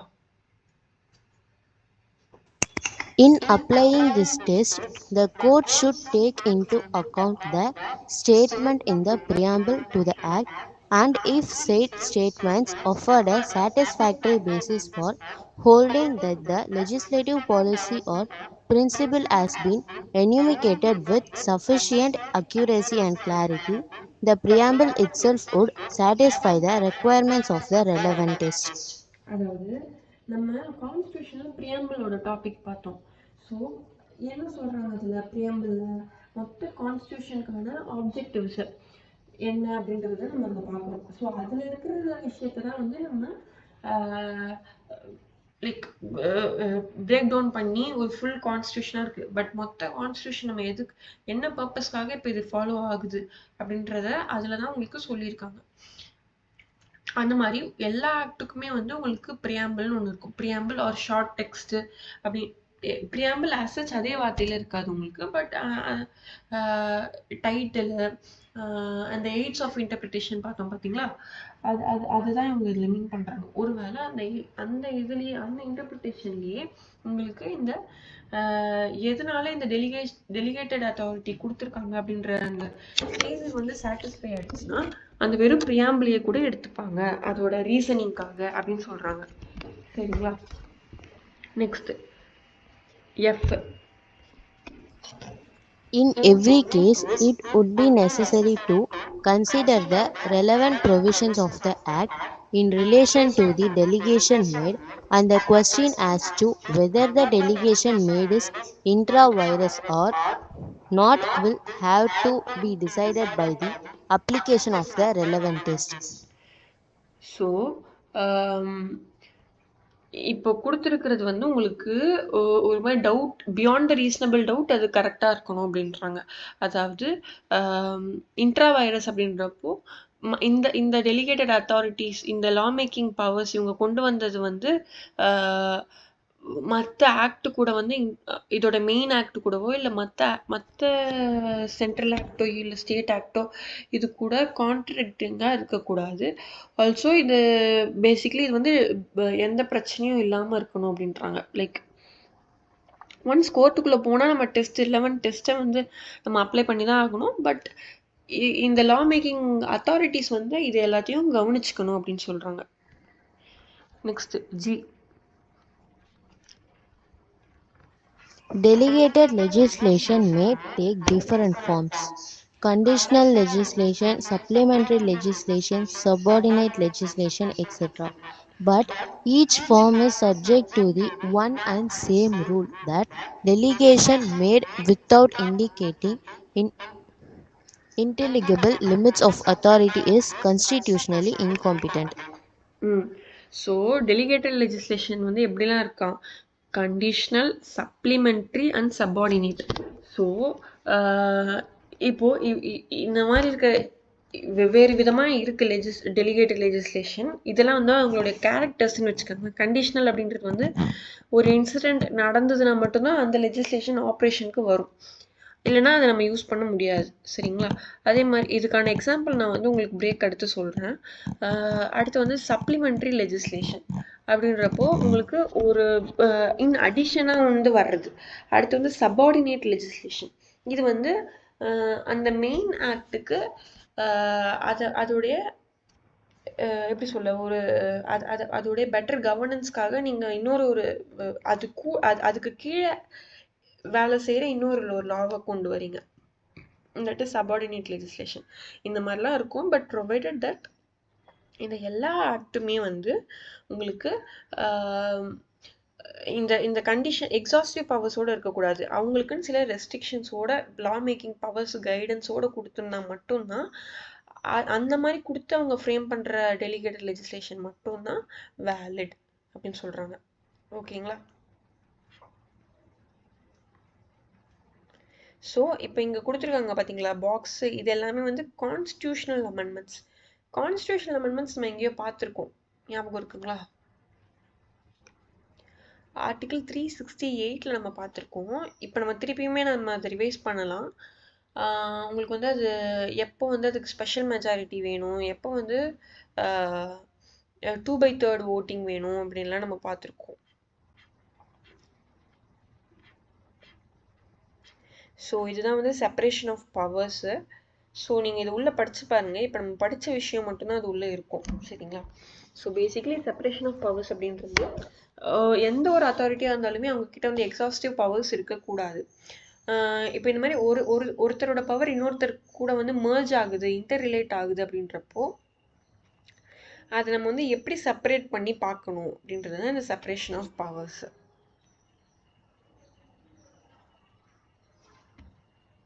நீங்கள் தனித்தனியாக தான் இயங்கணும்னு சொல்லவே முடியாது. ஏன்னா அது அந்த மாதிரி இல்லை. நம்ம ஒருத்தரோட நீட்ஸ் இன்னொருத்தருக்கு கண்டிப்பாக தேவைப்படுது இல்லைங்களா? ஒரு ஆர்கனோடைய நீட் வந்து இன்னொருத்துக்கு தேவைப்படும். தனித்தனியாக மட்டுமே தான் இண்டிபெண்ட்டாக செயல்படும் அப்படின்னா கிடையாது.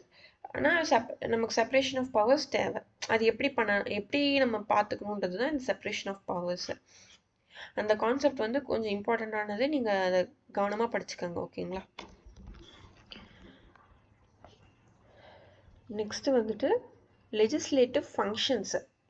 ஸோ ஜுடிஷியரி முடிஞ்சுது. இந்த இதுவே முடிஞ்சிச்சு. நம்ம இந்த ரிட் ஜூரிஸ்டிக்ஷன் பார்த்தோம் பார்த்தீங்களா, செப்பரேஷன் ஆஃப் பவர்ஸ், அதுக்கு முன்னாடியே முடிஞ்சிச்சு.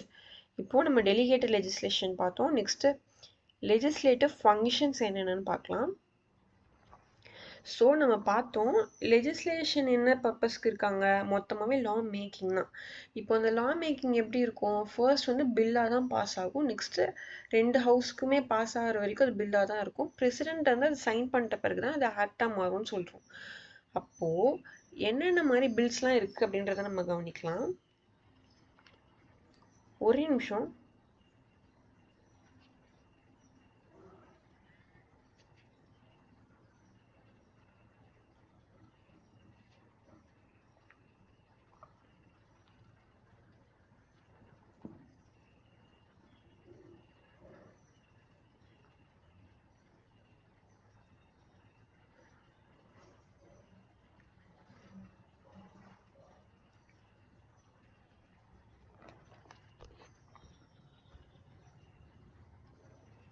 ஒரு 2 minutes வெயிட் பண்ணுங்க, வந்துடுறேன்.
சாரி,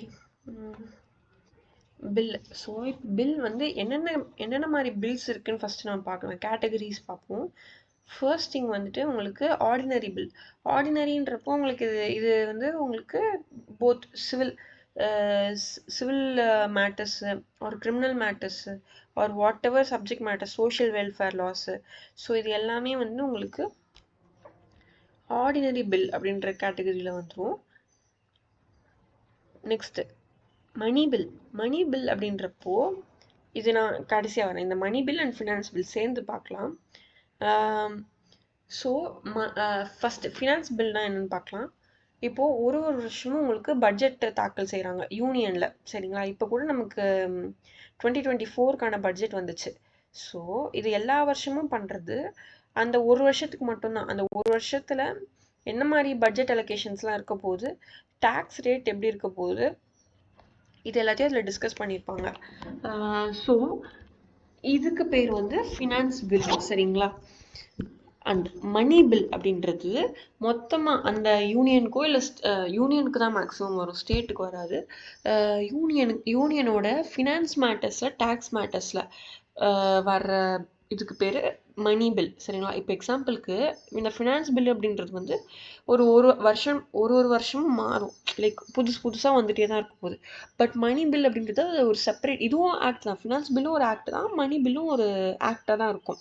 இப்போ எக்ஸாம்பிளுக்கு ஜிஎஸ்டி எடுத்துக்கோங்களேன். இது வந்து என்னது, ஒரு இன்டைரக்ட் டாக்ஸேஷனா, அதை கவர்ன் பண்ணுற ஒரு லா, சரிங்களா. இப்போ இன்டைரக்ட் டாக்ஸேஷன் வரும்போது உங்களுக்கு ஜிஎஸ்டி வரும், கஸ்டம்ஸ் வரும். ஸோ இவங்க 2 பேருமே, ஜிஎஸ்டி அண்ட் கஸ்டம்ஸ் 2 பேருமே வந்து மணி பில், சரிங்களா. ஆனால் இதுவே வந்து இதில் வந்து உங்களுக்கு எப்படி ஒரு இப்போ ஜிஎஸ்டி கவுன்சில்னு ஒன்று வச்சுருக்காங்க, ஜிஎஸ்டியில் எவ்வளோ ஸ்லாப் ரேட்டுன்றதை அதை மென்ஷன் பண்ணியிருக்காங்க.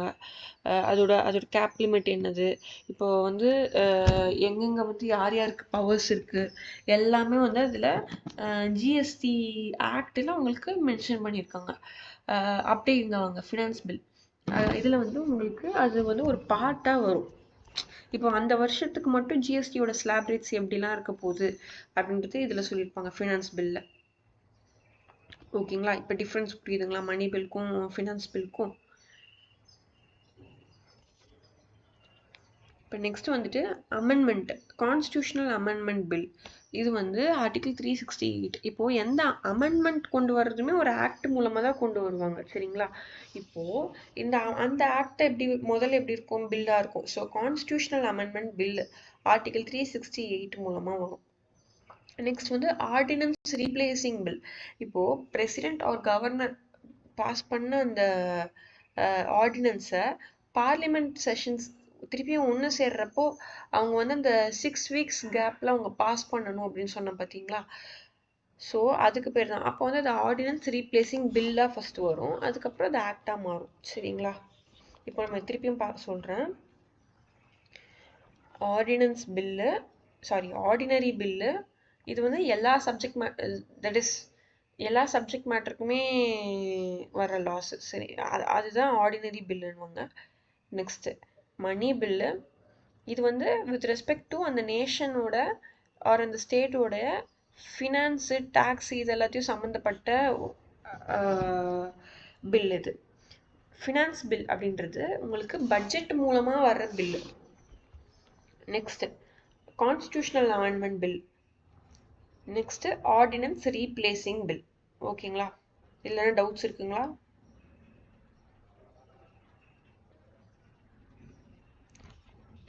சிவனேஷ் இருக்கீங்களா?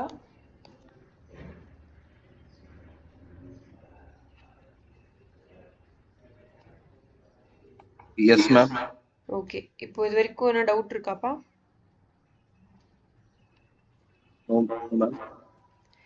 ஓகே, ஸோ இங்கே இந்த 3rd பாயிண்ட்லேயும் இதான் சொல்லியிருக்காங்க. பில் வந்து பேசிக்காக இப்போ நம்ம பார்த்தது 4 விதமாக பிரிக்கலாம். அது இல்லாமல் உங்களுக்கு வந்து ஒரு கண்டென்ட் வைஸ் பார்த்தீங்கன்னா உங்களுக்கு இதை இப்படி வந்து பிரிக்கலான்றாங்க.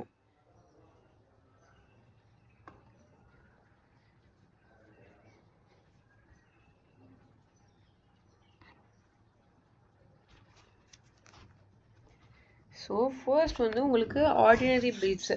ஸோ சொல்கிறப்போ இது எல்லாமே லைக் வாட் எவர், இப்போ நான் மற்றது இருக்குது பார்த்தீங்களா, இது இல்லாமல் வர்றது எல்லாமே, இந்த மற்ற 4 இல்லாமல் வர எல்லாமே வந்து ஆர்டினரி பில்லுன்னு தான் சொல்லுவாங்க. So which embody new proposals, ideas or policies. Next amending bills, இது வந்து வாட் எவர் ஆக்ட் அதோடைய அமெண்டிங் பில்ஸு. நெக்ஸ்ட் வந்து consolidating bills which seek to consolidate existing law enactments on a particular subject. So கன்சாலிடேட்டிங்ன்றப்போ என்னதுன்னா same subject மேட்டரில் இருக்கிற acts, rules எல்லாத்தையும் நீங்கள் வந்து கன்சாலிடேட் பண்ணி ஒன்றா மாற்றுறீங்க. நெக்ஸ்ட் வந்து எக்ஸ்பைரிங் லாஸ். இப்போது எக்ஸாம்பிளுக்கு இப்போ நம்ம பார்ப்போம், அது ஷெட்யூல்டு கேஸ்ட் அண்ட் ஷெட்யூல்டு ட்ரைபுக்கு பார்லிமெண்ட்டில் இருக்கிற ரிசர்வேஷனுக்கு உங்களுக்கு இதுக்கு முன்னாடி வந்து 75 years வரைக்கும் இண்டிபெண்டன்ஸ் நடந்த 75 years வரைக்கும் ஃபஸ்ட்டு ஒரு ஆக்ட் இருந்தது. இப்போது அதை வந்து அமெண்ட் பண்ணி 80 years வரைக்கும் அப்படின்றத மாற்றிருக்காங்க. ஸோ இது வந்து கண்டினியூஸ் பில் அப்படின்றாங்க. எக்ஸ்பைரிங் லாஸை வந்து இன்னும் அதோடைய வேலிடிட்டி அதிகப்படுத்துறதுக்கான பில்ஸ் இது. சரிங்களா? Next repealing and amending bills. So இப்போ வந்து ஏதாச்சும் ஸ்ட்ரக் டவுன் ஆகிருக்கு அப்படின்னா, தட் இஸ் ஜுடிஷியல் ரெவ்யூ மூலமாகவோ இல்லை வாட் எவர் ரீசன்ஸ் அது இப்போ இனி கொண்டு வர முடியாதுன்ற மாதிரி ஆயிடுச்சுன்னா அதை ரிப்பீல் பண்ணி அடுத்தது என்ன ஆக்டோ அதை அமெண்ட் பண்ணுறது மாதிரி வர பில்ஸ். நெக்ஸ்ட் வந்து validating acts to give validity to certain actions. அடுத்து வந்து bills to replace ordinances, money and finance bills, constitutional amendment bills. ஓகேங்களா? ஸோ இதெல்லாம் நான் எக்ஸ்பிளைன் பண்ணணும்னு இல்லை, அது உங்களுக்கே புரிஞ்சிருக்கும் அதை படித்ததுலேயே. ஸோ இப்போ வந்து நம்ம ஃபினான்ஸ் பில்லு எப்படி வருதுன்றதை பார்க்கலாம்.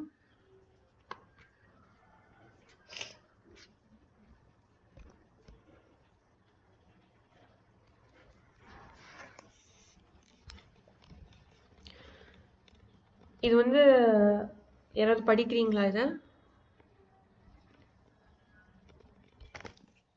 இப்போ நான் ஹைலைட் பண்ணியிருக்கிறது உங்களை யாராவது படிங்களா?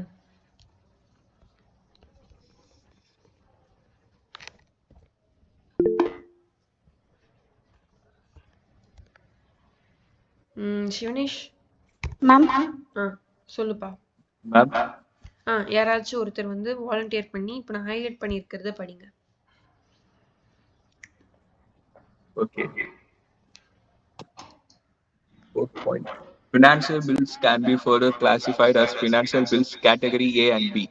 Category A bills contains provisions dealing with any of the matters specified in subclasses A to F of clause 1 of Article 110 and other matters, and category B bills involve expenditure from the consolidated funds of India. Okay. So இப்போ நம்ம article 110 என்ன சொல்லுதுன்றதை பார்க்கலாம் இருங்க.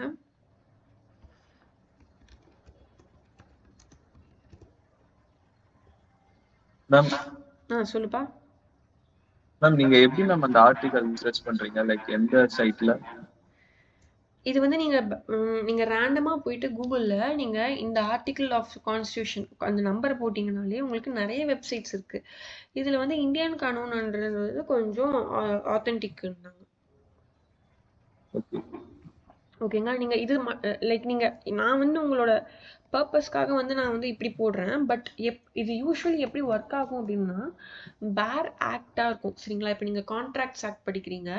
மொத்த ஆக்டா contracts act 1872 இதை வந்து நீங்க ஒரு இப்போ நாங்க வந்து எப்படி படிப்போம்னா எங்களுக்கு இது வந்து இதுதான் மெயினே. ஸோ வந்து நாங்க வந்து அதை பேர் ஆக்டா வாங்கிடுவோம். தட் இஸ் ஒரு கம்ப்ளீட் ஒரு புக்கு செட் ஆஃப் புக்கா இருக்கும் அது.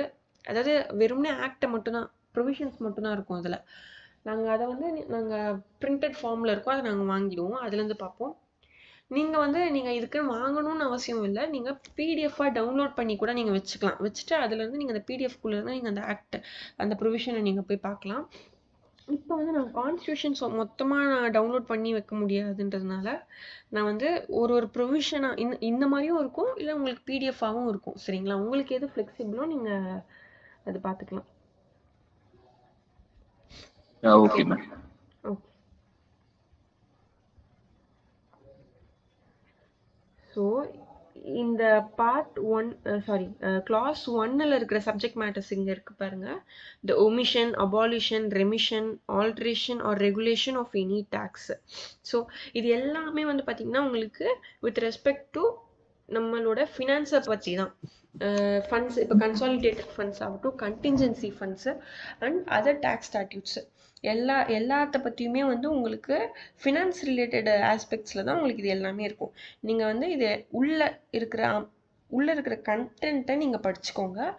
மேபி இது உங்களுக்கு 1 மார்க்கில் அப்படி கேட்குறதுக்கு வாய்ப்பு இருக்குது. உங்களுக்கு வந்து பிளண்ட்டாக இப்போ வந்து ஃபினான்ஸ் மேட்டர்ஸ் எந்த ஆர்டிக்கல்லேருந்து வரும், வித் ரெஸ்பெக்ட் டு ஃபினான்ஸ் பில்லை வந்து கொண்டு வர்றதுக்கான பவர்ஸ் இருக்கிறது எந்த ஆர்டிக்கல் அப்படி வரலாம். அப்படி வந்தால் நீங்கள் என்ன பண்ணுவீங்க? ஆர்டிக்கிள் 110 அப்படின்னு சொல்லுவீங்க. இப்போது ஒருவேளை அப்படி கேட்காம உள்ளே இருக்குது பார்த்தீங்கன்னா அந்த powers from A to G, இது வந்து உங்களுக்கு இதுக்குள்ளே இருந்துமே கேட்குறதுக்கு ரேர் கேஸ் சினாரியோவில் உங்களுக்கு பேப்பர் ஒரு டஃப்பாக இருக்க முடியும் அப்படின்னா அப்படியும் கேட்குறதுக்கு வாய்ப்பு இருக்குது. ஸோ நீங்கள் வந்து என்னன்றதை படித்து புரிஞ்சுக்கோங்க. ஓகேங்களா? நீங்கள் மனப்பாடம் பண்ணணும்னு அவசியம் இல்லை. பட் நீங்கள் புரிஞ்சு வச்சுக்கோங்க என்ன இருக்குது, கண்டென்ட்டாக என்னென்ன இருக்குதுன்னு புரிஞ்சு வச்சுக்கோங்க. ஓகேங்களா? ஸோ ஃபினான்ஸ் பில்லுன்றது 2 கேட்டகரி. கேட்டகரி 1 வந்து வித் ரெஸ்பெக்ட் டு இந்த கிளாஸ் 1ல் இருக்கிற சப்ஜெக்ட் மேட்டர்ஸு. அடுத்து வேறு என்னது கிளாஸ் நெக்ஸ்ட் வந்து கிளாஸ் கேட்டகரி பி வந்துட்டு உங்களுக்கு expenditure from consolidated funds of India. So இது வந்து வித் ரெஸ்பெக்ட் டு ஆர்டிகிள் 110 தான் இல்லை. கன்சாலிடேட்டட் ஃபண்ட் அப்படின்றது வந்து என்னது கவர்மெண்ட்டோட யூனியனோட ஒரு கஜானான்னு வச்சுக்கோங்க. இப்போ அந்த கஜானாவில் பேசிக்கலி ட்ரெஷர். ஸோ அதில் வந்து உங்களுக்கு நம்மளோட இந்தியாவிலேருந்து வர எல்லா ரெவன்யூவும் அதில் தான் போய் கலெக்ட் ஆகும். தட் இஸ் நம்ம வந்து இப்போ ரெவன்யூ அப்படின்னு பார்த்தா என்னென்ன இருக்கும், நம்ம வந்து டேக்ஸ் கட்டுறோம், அது direct tax, indirect tax, next customs, இது மூலமா உங்களுக்கு சேர்ற ரெவன்யூ. வெறும்னே இது மட்டும் இல்லை, இது இல்லாமல் உங்களுக்கு ஏதாச்சும் காம்பன்சேஷனாக வர்றது, எல்லா இந்த எல்லா ஃபண்ட்ஸுமே வந்து உங்களுக்கு மொத்தமாக கன்சாலிடேட்டடாக போயிட்டு இங்கே வந்து உங்களுக்கு அக்குமுலேட் ஆகுது. இப்போ இந்த கன்சாலிடேட்டட்லேருந்து இந்தியா வந்து என்ன பண்ணுவாங்க, உங்களுக்கான செலவுகளை டிஸ்ட்ரிபியூட் பண்ணிக்கும். ஒரு ஸ்டேட் டு ஸ்டேட் அவங்க வந்து அந்த ரெவன்யூவை டிஸ்ட்ரிபியூட் பண்ணுறாங்க. ஸோ இது எல்லாத்தையும் பற்றி பேசுறதுக்கு தான் ஃபினான்ஸ் பில்லு. ஸோ ஒரு வருஷம் பட்ஜெட் அலோகேட் ஆகும்போது நீங்கள் பார்த்துருப்பீங்க, நம்ம ஊரில் வந்து ஒரு போராட்டம் நடக்கும் மேண்டட்ரியாக எல்லா வருஷமும். இது வந்து அவங்க கேட்குறது தப்பு கிடையாது. எப்படின்னா இப்போ நம்ம தான் வந்து இப்போது ஜிஎஸ்டி வந்து நம்ம தான் அதிகமாக அவங்களுக்கு நம்ம நம்ம ரிசோர்ஸ் பண்ணுறோம். லைக் நம்ம ஊரில் நிறைய பேர் ஜிஎஸ்டி லைக் ப்ரொடியூசர்ஸ் நிறைய பேர் இருக்காங்க. ஸோ அவங்களுக்கு நிறைய நம்ம கான்ட்ரிபியூட் பண்ணுறோம். ஆனால் இப்போ இந்த எல்லாமே கன்சாலிடேட்டட் ஃபண்ட்ஸில் உங்களுக்கு போய் எல்லாத்துக்குமே அக்குமுலேட் ஆகிட்டு நமக்கு வர ஷேர்ன்னு பார்த்தீங்கன்னா நமக்கு கான்ட்ரிபியூட் பண்ணதை விட நமக்கு கிடைக்கிறது கம்மி. சரிங்களா? அது வந்து நமக்கு அது ஒரு இன்ஜஸ்டிஸாக இருக்குது. ஸோ அதனால நமக்கு வந்து ஒரு மாநில சுயாட்சி வேணும் அப்படின்னு சொல்லி நம்ம கேட்போம். ஆனால் அது வந்து நம்ம இப்படி கேட்குறதுன்றது வந்து அகெயின்ஸ்ட் அந்த பேசிக் ஸ்ட்ரக்சருக்கு இதுவாக இருக்கும். எப்படின்னா இப்போது நம்மளது வந்து என்னது, quasi judicial authority, quasi Federal country நம்மளது. குவாசி ஃபெட்ரல்னா என்னது, நம்ம வந்து மொத்தமாக ஒரு யூனிட்ரி கண்ட்ரியும் இல்லை, மொத்தமாக ஃபெட்ரலிஸ்டிக் கண்ட்ரியும் இல்லை, நம்ம ரெண்டுத்துக்குமே இது பண்ணி தான் இருக்கும். ஸோ அப்படி இருக்கும்போது அந்த பேசிக் ஸ்ட்ரக்சரையே வந்து உடைக்கிற மாதிரி இருக்கும் அது. ஸோ அதனால அதை வந்து அவங்க என்டர்டெயின் பண்ண மாட்டாங்க யூனியன். சரிங்களா? இப்போ உங்களுக்கு இந்த இது புரியுதுல்ல, கான்செப்ட் வந்து உங்களுக்கு புரியுதுல்ல?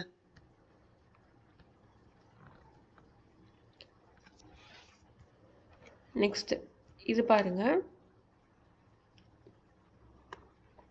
இங்கே வந்து ஒரு ஷார்ட் நோட் மாதிரி கேட்கறதுக்கு வாய்ப்பு இருக்குது. மணி பில்னா என்ன, ஃபினான்ஸ் பில்னா என்ன அப்படின்றது. நீங்கள் அப்படி கேட்டாங்கன்னா நீங்கள் படிக்கிறதுல தான் இருக்குது. நான் அதனால தான் வந்து உங்களை படித்து எழுதி பார்க்க சொல்கிறேன். ஸோ நீங்கள் ரேண்டமாக படிக்கிறதுக்கும் ஒரு கொஷினை வச்சு நீங்கள் படிக்கிறதுக்கும் நிறைய டிஃப்ரென்ஸ் இருக்குது. ஸோ நீங்கள் ஃபர்ஸ்ட் வந்து ஒரு மொத்த லெசனையும் ஒரு கோ த்ரூ விடுங்க. அடுத்து வந்து நான் கேட்குற கொஷின்ஸ்க்கு ஏற்ற மாதிரி அந்த கொஷினுக்கான கண்டென்ட் என்னென்னலாம் இருக்கும் அப்படின்னு நீங்கள் தேடி உள்ளே படிக்கும்போது இன்னமும் உங்களுக்கு அந்த சப்ஜெக்ட் புரியும், நிறைய கண்டென்ட் உங்களுக்கு மைண்டில் நிற்கும். சரிங்களா? ஸோ டெஃபினட்டாக நான் கொடுத்த அந்த கொஷின்ஸை நீங்கள் படித்து எழுதி பாருங்கள் ப்ளீஸ். நான் இப்போ இந்த கான்ஸ்டியூஷன் முடிச்ச பிறகு நான் திருப்பியும் ஒரு செட் ஆஃப் கொஷின்ஸ் கொடுக்குறேன், அதையும் நீங்கள் ப்ராக்டிஸ் பண்ணுங்கள். ஸோ நீங்கள் கொஷின் டு கொஷின் படிக்கிறப்போ நீங்கள் வந்து திருப்பி நீங்கள் லெசனை படிக்கணுன்ற அவசியமே இருக்காது. ஓகேங்களா? நெக்ஸ்ட் வந்து ஆர்டினன்ஸ் ரீப்ளேசிங் பில்ஸ் நம்ம இப்போ பார்த்தோம். இது வந்து ஆர்டினன்ஸ் ரீப்ளேசிங்ன்றப்போ எனக்கு இப்போ யாராவது வந்து ஆர்டினன்ஸை நம்ம ஆல்ரெடி பார்த்துருந்தோம், யாராவது வந்து அதை சம்மரைஸ் பண்ண முடியுமா? ஷாலினி நீங்கள் சொல்கிறீங்களா?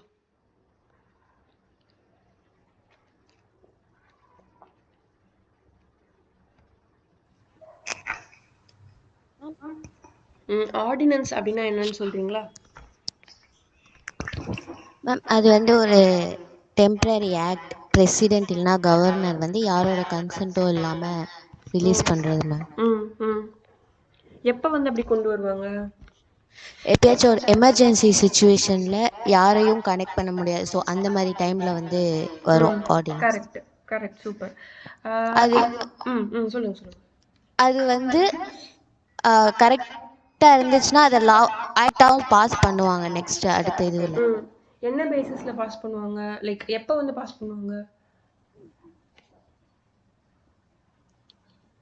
அதுதான் அது எப்படி சொல்றது, பார்லிமெண்ட் வந்து அவங்க திருப்பியும் எப்போ வந்து ஜாயிண்ட் செஷன் வைக்கிறாங்களோ அப்போ அவங்க சேர்றப்போ அது வந்து வித்தின் அவங்க வந்து பார்லிமெண்ட் திருப்பி கமெண்ட்ஸ் ஆனதுல இருந்து 6 வீக்ஸ்க்குள்ள அவங்க அதை பாஸ் பண்ணியிருக்கணும். சரிங்களா? ஓகேப்பா. ஸோ இப்போ இந்த ஆர்டிகிள் 123ன்றது பிரசிடென்ட்டுக்கான ஆர்டினன்ஸ் மேக்கிங் பவர்ஸு. ஆர்டிகிள் 213 அது வந்து கவர்னருக்கான. அப்படியே ஜம்பிள் பண்ணிக்கோங்க நம்பரை ஞாபகம் வச்சுக்கிறதுக்காக. ஓகேங்களா? ஸ்க்ரீன் தெரியல மேடம், ஸ்க்ரீன் பிரசன்ட் போட்டு. அப்படிங்களா? சாரி பாருங்க.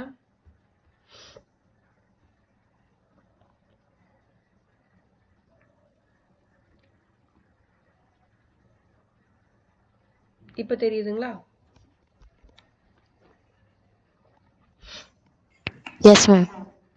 ஓகே. ஸோ நீங்கள் ஆர்டினன்ஸ் அப்படின்னு கொஷின் கேட்டாலும் நீங்கள் எப்படிலாம் தான் எழுதணும், சரிங்களா? நெக்ஸ்ட் வந்துட்டு கான்ஸ்டியூஷனல் அமெண்ட்மெண்ட் பில்ஸை பற்றி நம்ம பார்க்கலாம். மேம், சொல்லுப்பா. அந்த ஆர்டிக்கல் நம்பர் மட்டும் திருப்பி சொல்லுங்க. கவர்னருக்கான கவர்னருக்கான ஆர்டினன்ஸ் மேக்கிங் பவர் வந்து ஆர்டிக்கல் 123, சரிங்களா? 123, ஓகேங்களா? Sorry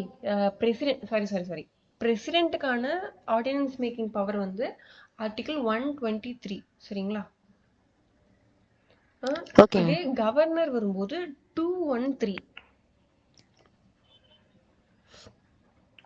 okay ma'am. ஓகேங்களா? கன்ஃபியூஸ் ஆயிடாதீங்க. பிரசிடென்ட் வந்து 123, கவர்னர் வந்து 213. இப்போ நெக்ஸ்ட் வந்து நம்ம கான்ஸ்டியூஷனல் அமெண்ட்மெண்ட்டை பற்றி பார்ப்போம். இப்போ இந்த பில்ஸில் கான்ஸ்டியூஷனல் அமெண்ட்மெண்ட் பில்ஸும் நம்ம ஒன்று பார்த்தோம்.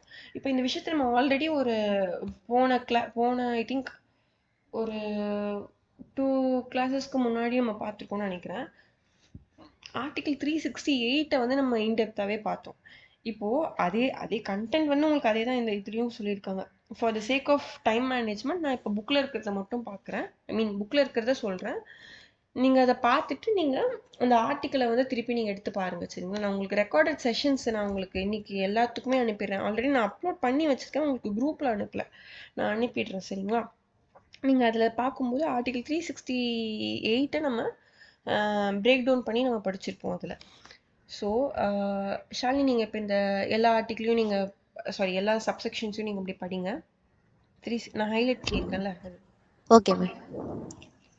As per the procedure laid down in the Constitution amendment bills can be of 3 types. Okay. Requiring simple majority for their passage in each house. ஒரு நிமிஷம். இப்போ இது வந்து சிம்பிள் மெஜாரிட்டி தான் அப்படின்னு சொல்றாங்க. ஸோ இப்போ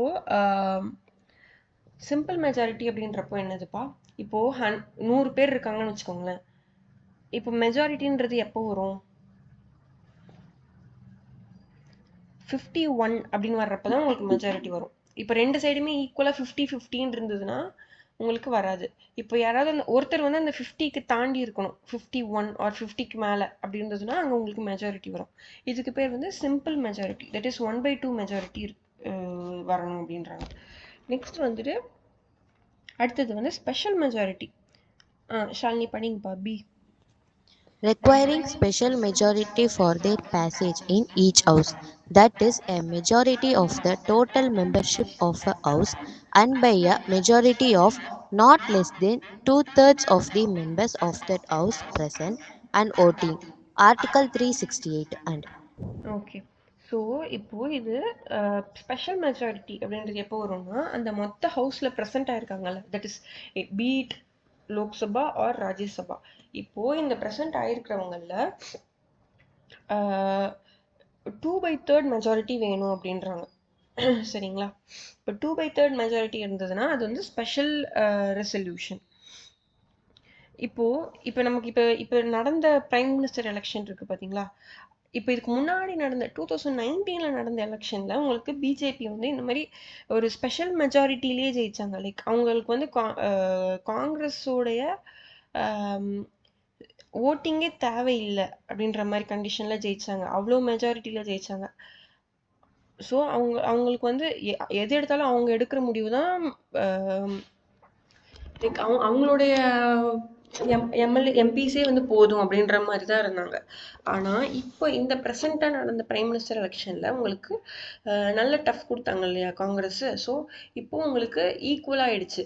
ஸோ அப்படி பார்த்தா உங்களுக்கு ஸ்பெஷல் மெஜாரிட்டியில் பிஜேபினால் எந்த ஆக்டையுமே பாஸ் பண்ண முடியாது.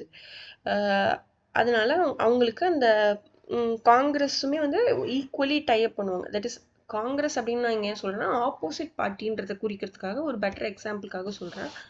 ஸோ இப்போ உங்களுக்கு opposite party and ruling party ரெண்டுமே சேர்ந்து தான் இந்த ஸ்பெஷல் மெஜாரிட்டி ஆக்டை பாஸ் பண்ண முடிகிற மாதிரி இருக்கும்.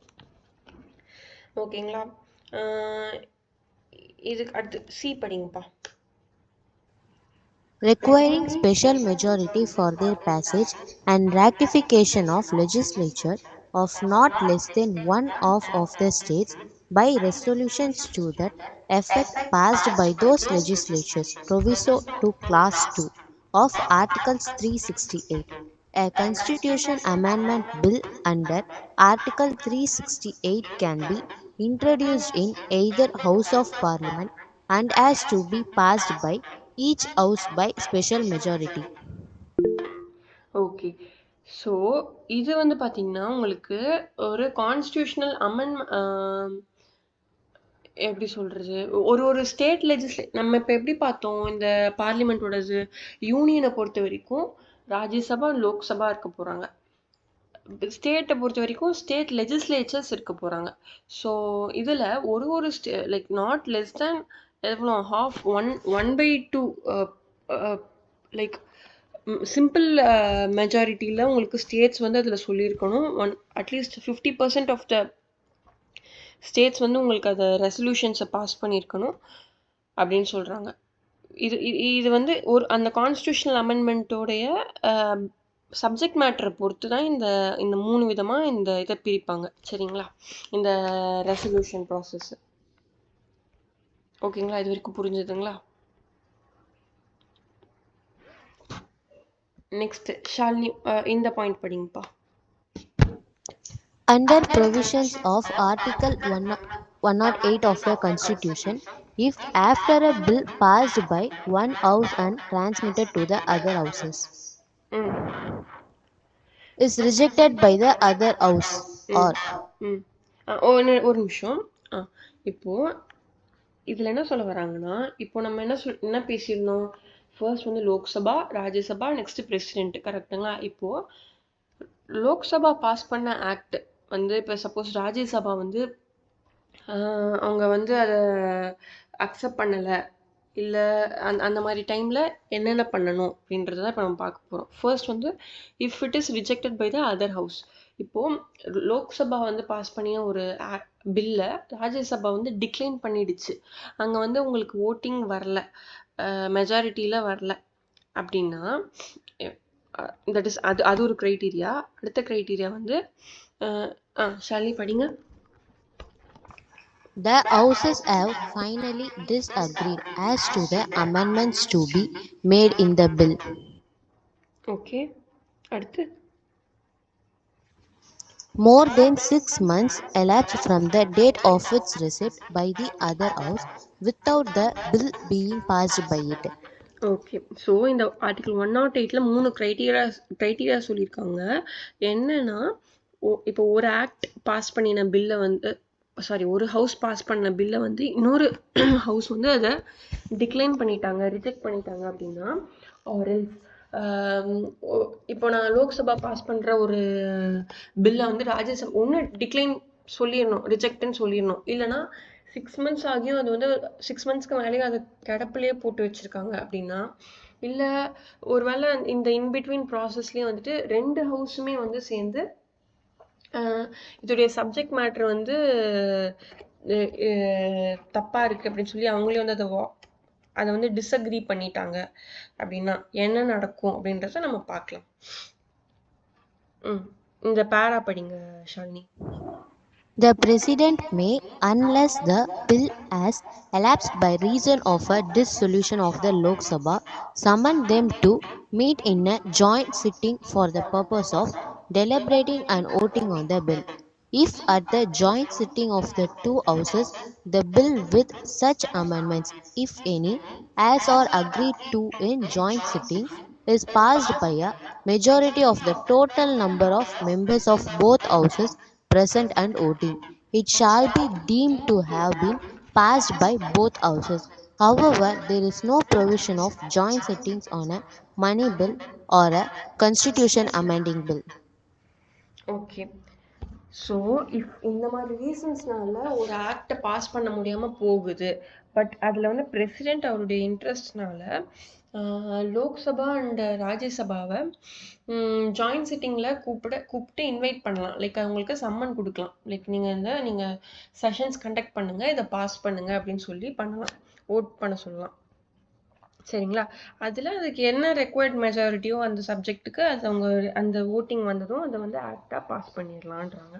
ஸோ பட் இப்போ இந்த பிரசிடென்ட்டுக்கு வித் ரெஸ்பெக்ட் டு பிரசிடென்ட்னு இல்லை, இந்த இந்த இந்த ஜாயிண்ட் செஷனுக்கு சம்மன் கொடுக்குற பவர்ஸ் இந்த இப்போ இப்போ இந்த இதுக்காக இந்த இந்த லா மேக் பண்றதுக்காக வந்து திருப்பி ஜாயிண்ட் செஷன் கொண்டு வரலாம் அப்படின்றது வந்து கான்ஸ்டியூஷனல் அமெண்ட்மெண்ட் பில்ஸ்க்கும் மணி பில்ஸ்க்கும் இது கிடையாதுதான். சரிங்களா? இது வரைக்கும் புரிஞ்சுதாப்பா?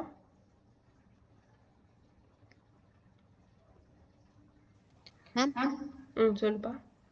இப்போ இந்த ஜாயிண்ட் செக்ஷன்னா வந்து ரெண்டு ஹவுசஸ்மே கம்பைன் ஆகி அதுல வர மெஜாரிட்டிக்கு தான் இது பண்ணுவாங்கல்ல. கம்பைன்னு சொல்ல முடியாது. லைக் இவங்க எல்லாரும் ஒரே ரூஃப்ல உட்கார மாட்டாங்க.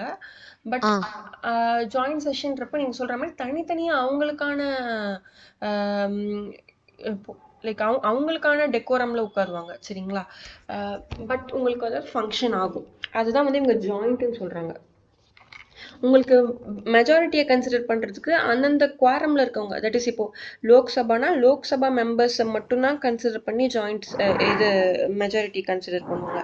அதே ராஜ்யசபானா அதுல யார் யார் மெம்பர்ஸோ அவங்க அதுல எத்தனை பேர் ப்ரெசென்ட்டோ அதை மட்டும் வச்சுதான் அவங்க கன்சிடர் பண்ணுவாங்க. சரிங்களா? ஓகே.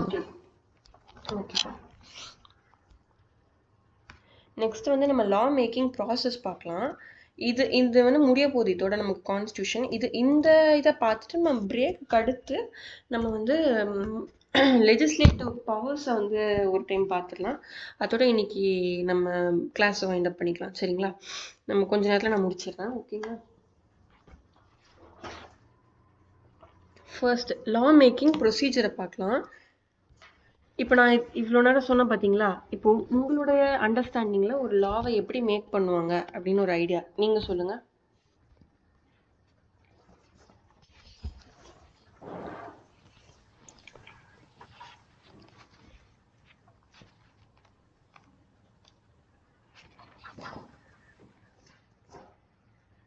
மேம் ஃபர்ஸ்ட் வந்து பார்லிமெண்ட் ஒரு லாவை டிராஃப்ட் பண்ணுவாங்க. அதாவது ஒரு பில். ஓகே. அதுக்கப்புறம் வந்து எக்ஸிக்யூட்டிவ் வந்து அவங்க வந்து அந்த இது பண்ணுவாங்க, அதுக்கான கரெக்ட் இதுவான்னு பார்ப்பாங்க. இல்ல உங்களுக்கு நீங்க எக்ஸிக்யூட்டிவ்க்கு இப்போ போக தேவையில்ல. வெறும்னே பார்லிமெண்ட்டுக்குள்ள அவங்களோட லா மேக்கிங் ப்ராசஸ் இருக்கு பார்த்தீங்களா? அது வந்து எப்படி இருக்கும் அப்படின்றத சொல்லுங்க.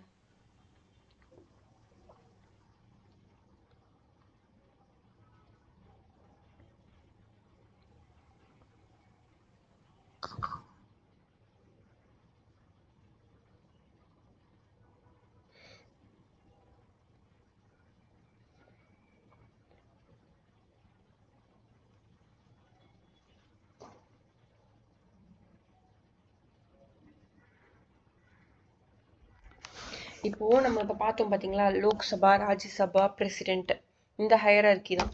ஸோ நான் கேட்ட கொஷின் என்னன்னா, பார்லிமெண்ட்டுக்குள்ள லா மேக்கிங் ப்ராசஸ் எப்படி இருக்கும் அப்படின்னு சொல்லிட்டு நீங்கள் இப்போ சொன்னது கரெக்ட் தான். அது வந்து எப்போனா மொத்தமாக லா மேக்கிங் பவர்ஸ் வந்துட்டு எங்கே தட் இஸ் நீங்கள் டெலிகேட்டட் லெஜிஸ்லேஷனையும் சேர்த்து சொல்லிட்டீங்க. பட் நான் கேட்டது ஒரு ஆக்ட் பார்லிமெண்ட்டில் பாஸ் ஆகுதுன்னா அதுக்கான ப்ரொசீஜர் என்ன அப்படின்னு சொல்லி. ஸோ அதுதான் நம்ம இப்போ டீட்டெயில்டாக பார்க்க போகிறோம். ஸோ எப்படின்னா ஃபர்ஸ்ட் வந்து லோக்சபா, ராஜ்யசபா, லாஸ்ட்டாக பிரசிடென்ட் அதை வந்து அக்செப்ட் பண்ணி ராட்டிஃபை பண்ணி அவருடைய சீல் அண்ட் சைனை போட்டால் தான் அது வந்து ஃப்ரம் த எஃபெக்டிவ் டேட்லேருந்து உங்களுக்கு அது எக்ஸிஸ்டன்ஸ்க்கு வரும். இப்போ நம்ம அதை பார்க்கலாம்.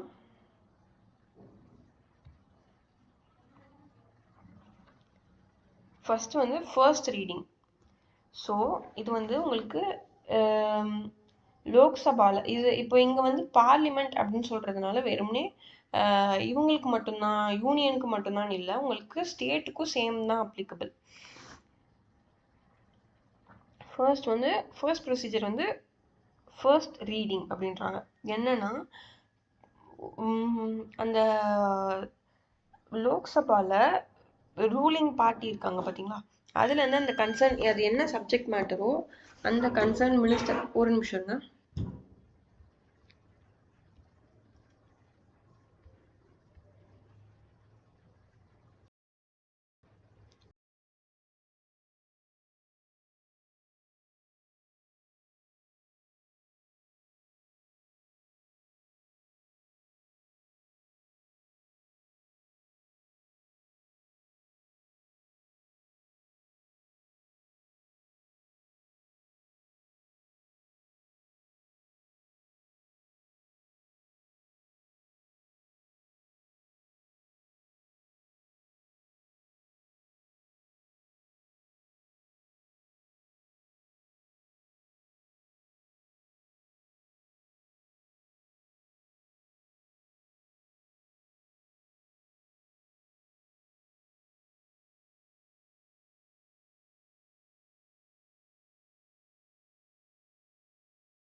ஓகே.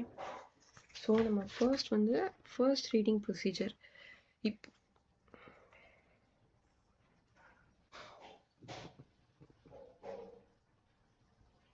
இப்போ உங்களுக்கு பார்லிமெண்ட்டை பொறுத்த வரைக்கும் ஃபர்ஸ்ட் என்னது, எந்த ஹவுஸு? லோக்சபா. இப்போ இந்த லோக்சபா வந்து ஹவுஸ் ஆஃப் பீப்புள் அப்படி சொல்லுவாங்க. ஸோ அங்கே வந்து உங்களுக்கு டைரெக்டாகவே மக்களால் தேர்ந்தெடுக்கப்பட்டவங்க அங்கே போகிறாங்க. ஸோ இதில் வந்துட்டு இவங்க வந்து ஒரு அதில் ரூலிங் பார்ட்டியாக இருக்கிறவங்க என்ன பண்ணுவாங்க, அந்த கன்சர்ன் யார் சப்ஜெக்ட், அந்த லாவோட சப்ஜெக்ட் மேட்டர் யாரோட எந்த மினிஸ்ட்ரி கீழே வருதோ அவங்க வந்து அந்த லாவை ப்ரப்போஸ் பண்ண ஆரம்பிப்பாங்க. அதாவது எப்படின்னா, அது வந்து motion for leave to introduce the bill அப்படின்றாங்க. இந்த டேர்மை வந்து யூஸ் பண்ணிக்கோங்க, நான் சொல்கிறேன்.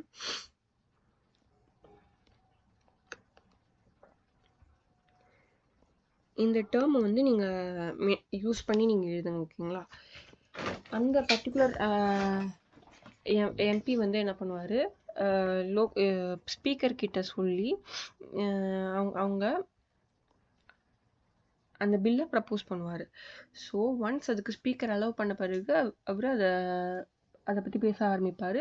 யாராவது அதை வந்து அப்போஸ் பண்ணாங்க அப்படின்னா அதை பற்றி டிஸ்கஸ் பண்ணுவாங்க. இங்கே வந்து உங்களுக்கு அது ஒரு ஜென்ரல் டிஸ்கஷனாக தான் நடக்கும்.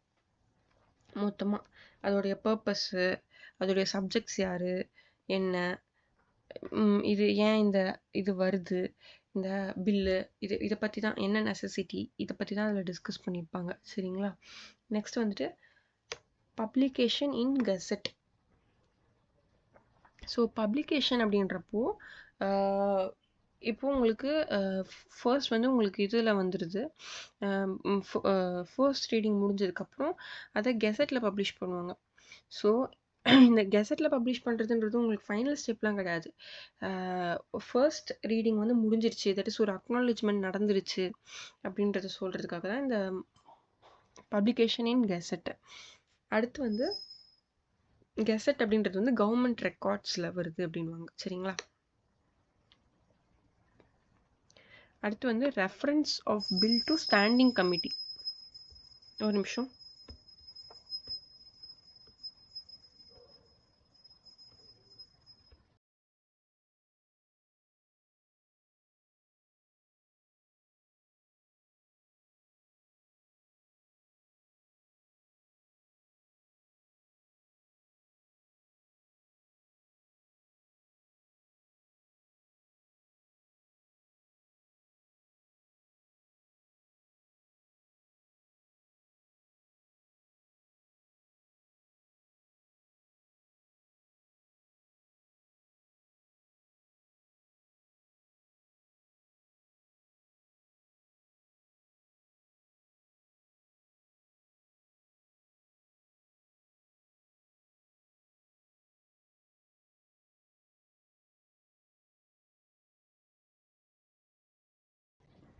ஓகே, என்ன பார்த்துட்டு இருந்தோம்?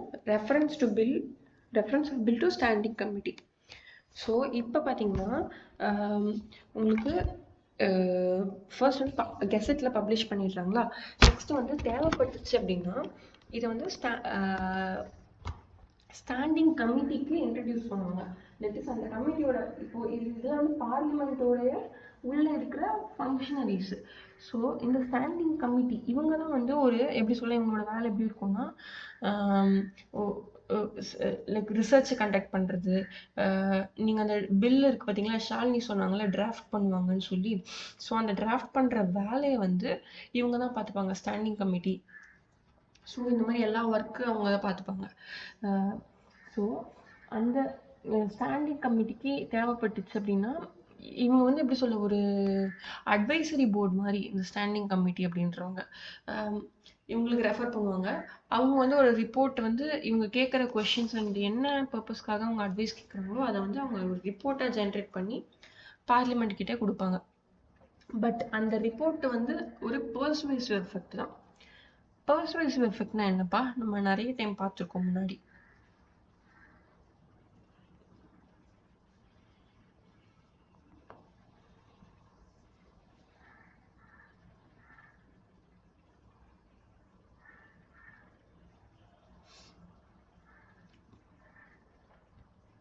யாராச்சும் சொல்றீங்களா?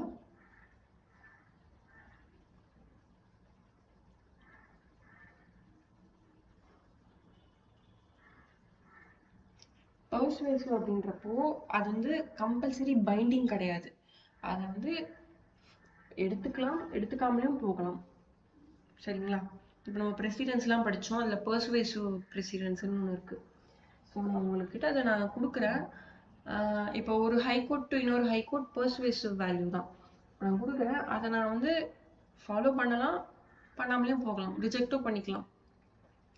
ஆனால் இப்போ இதே வந்து நான் சுப்ரீம் கோர்ட்டோட ஜட்மெண்ட் வந்து சேம் சப்ஜெக்ட் மேட்டர் சேம் பிரின்சிபல்ஸை வச்சு நான் வந்த கேஸ் உங்களுக்கு ப்ரெசிடென்ஸாக தரேன் அப்படின்னா நீங்கள் அதை வந்து ஃபாலோ பண்ணி தான் ஆகணும்.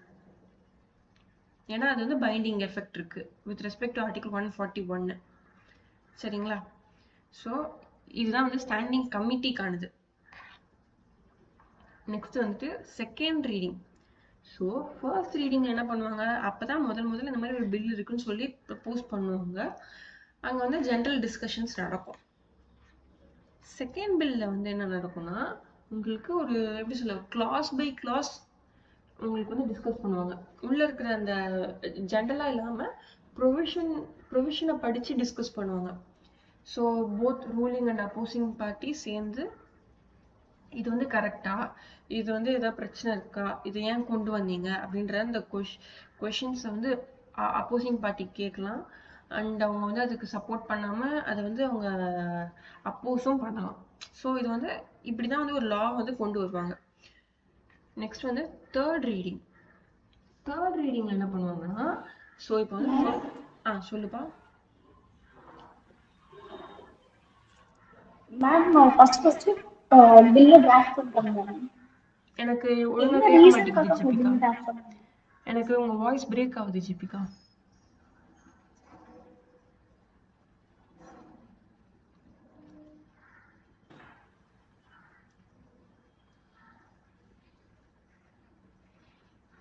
மேம் இப்போ கேக்குதா? கேக்குதுப்பா. ஃபர்ஸ்ட் பில்ல டிராஃப்ட் பண்றாங்க மேம். அது என்ன ரீசன்காக டிராஃப்ட் பண்றாங்க?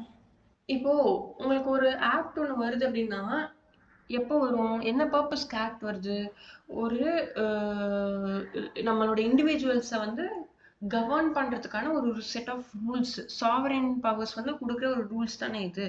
ஸோ இப்போ ஒரு விஷயம் வந்து ஒரு மாதிரி அன்ஆர்கனைஸ்டா இருக்குன்னு வச்சுக்கோங்க, அதை நம்ம வந்து ஒரு சேர்த்து அதை ஒரு கோடிஃபைடா ரூல்ஸா மாத்தி அதை ப்ராப்பரா ஃபங்க்ஷன் பண்ணி வைக்கிறதுக்காக தான் இந்த லான்னு ஒன்று வருது.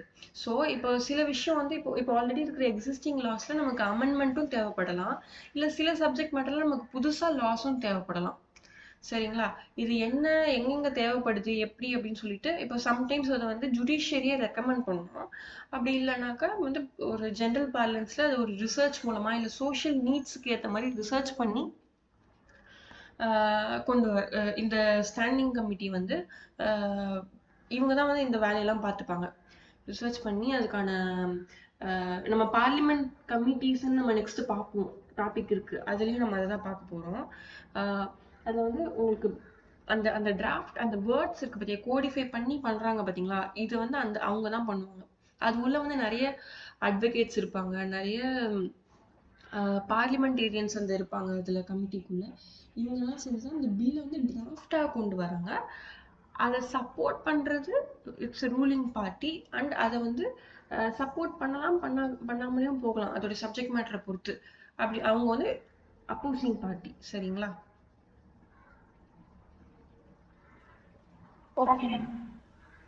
புரியுதுங்களா ஜிபிகா? ஓகே.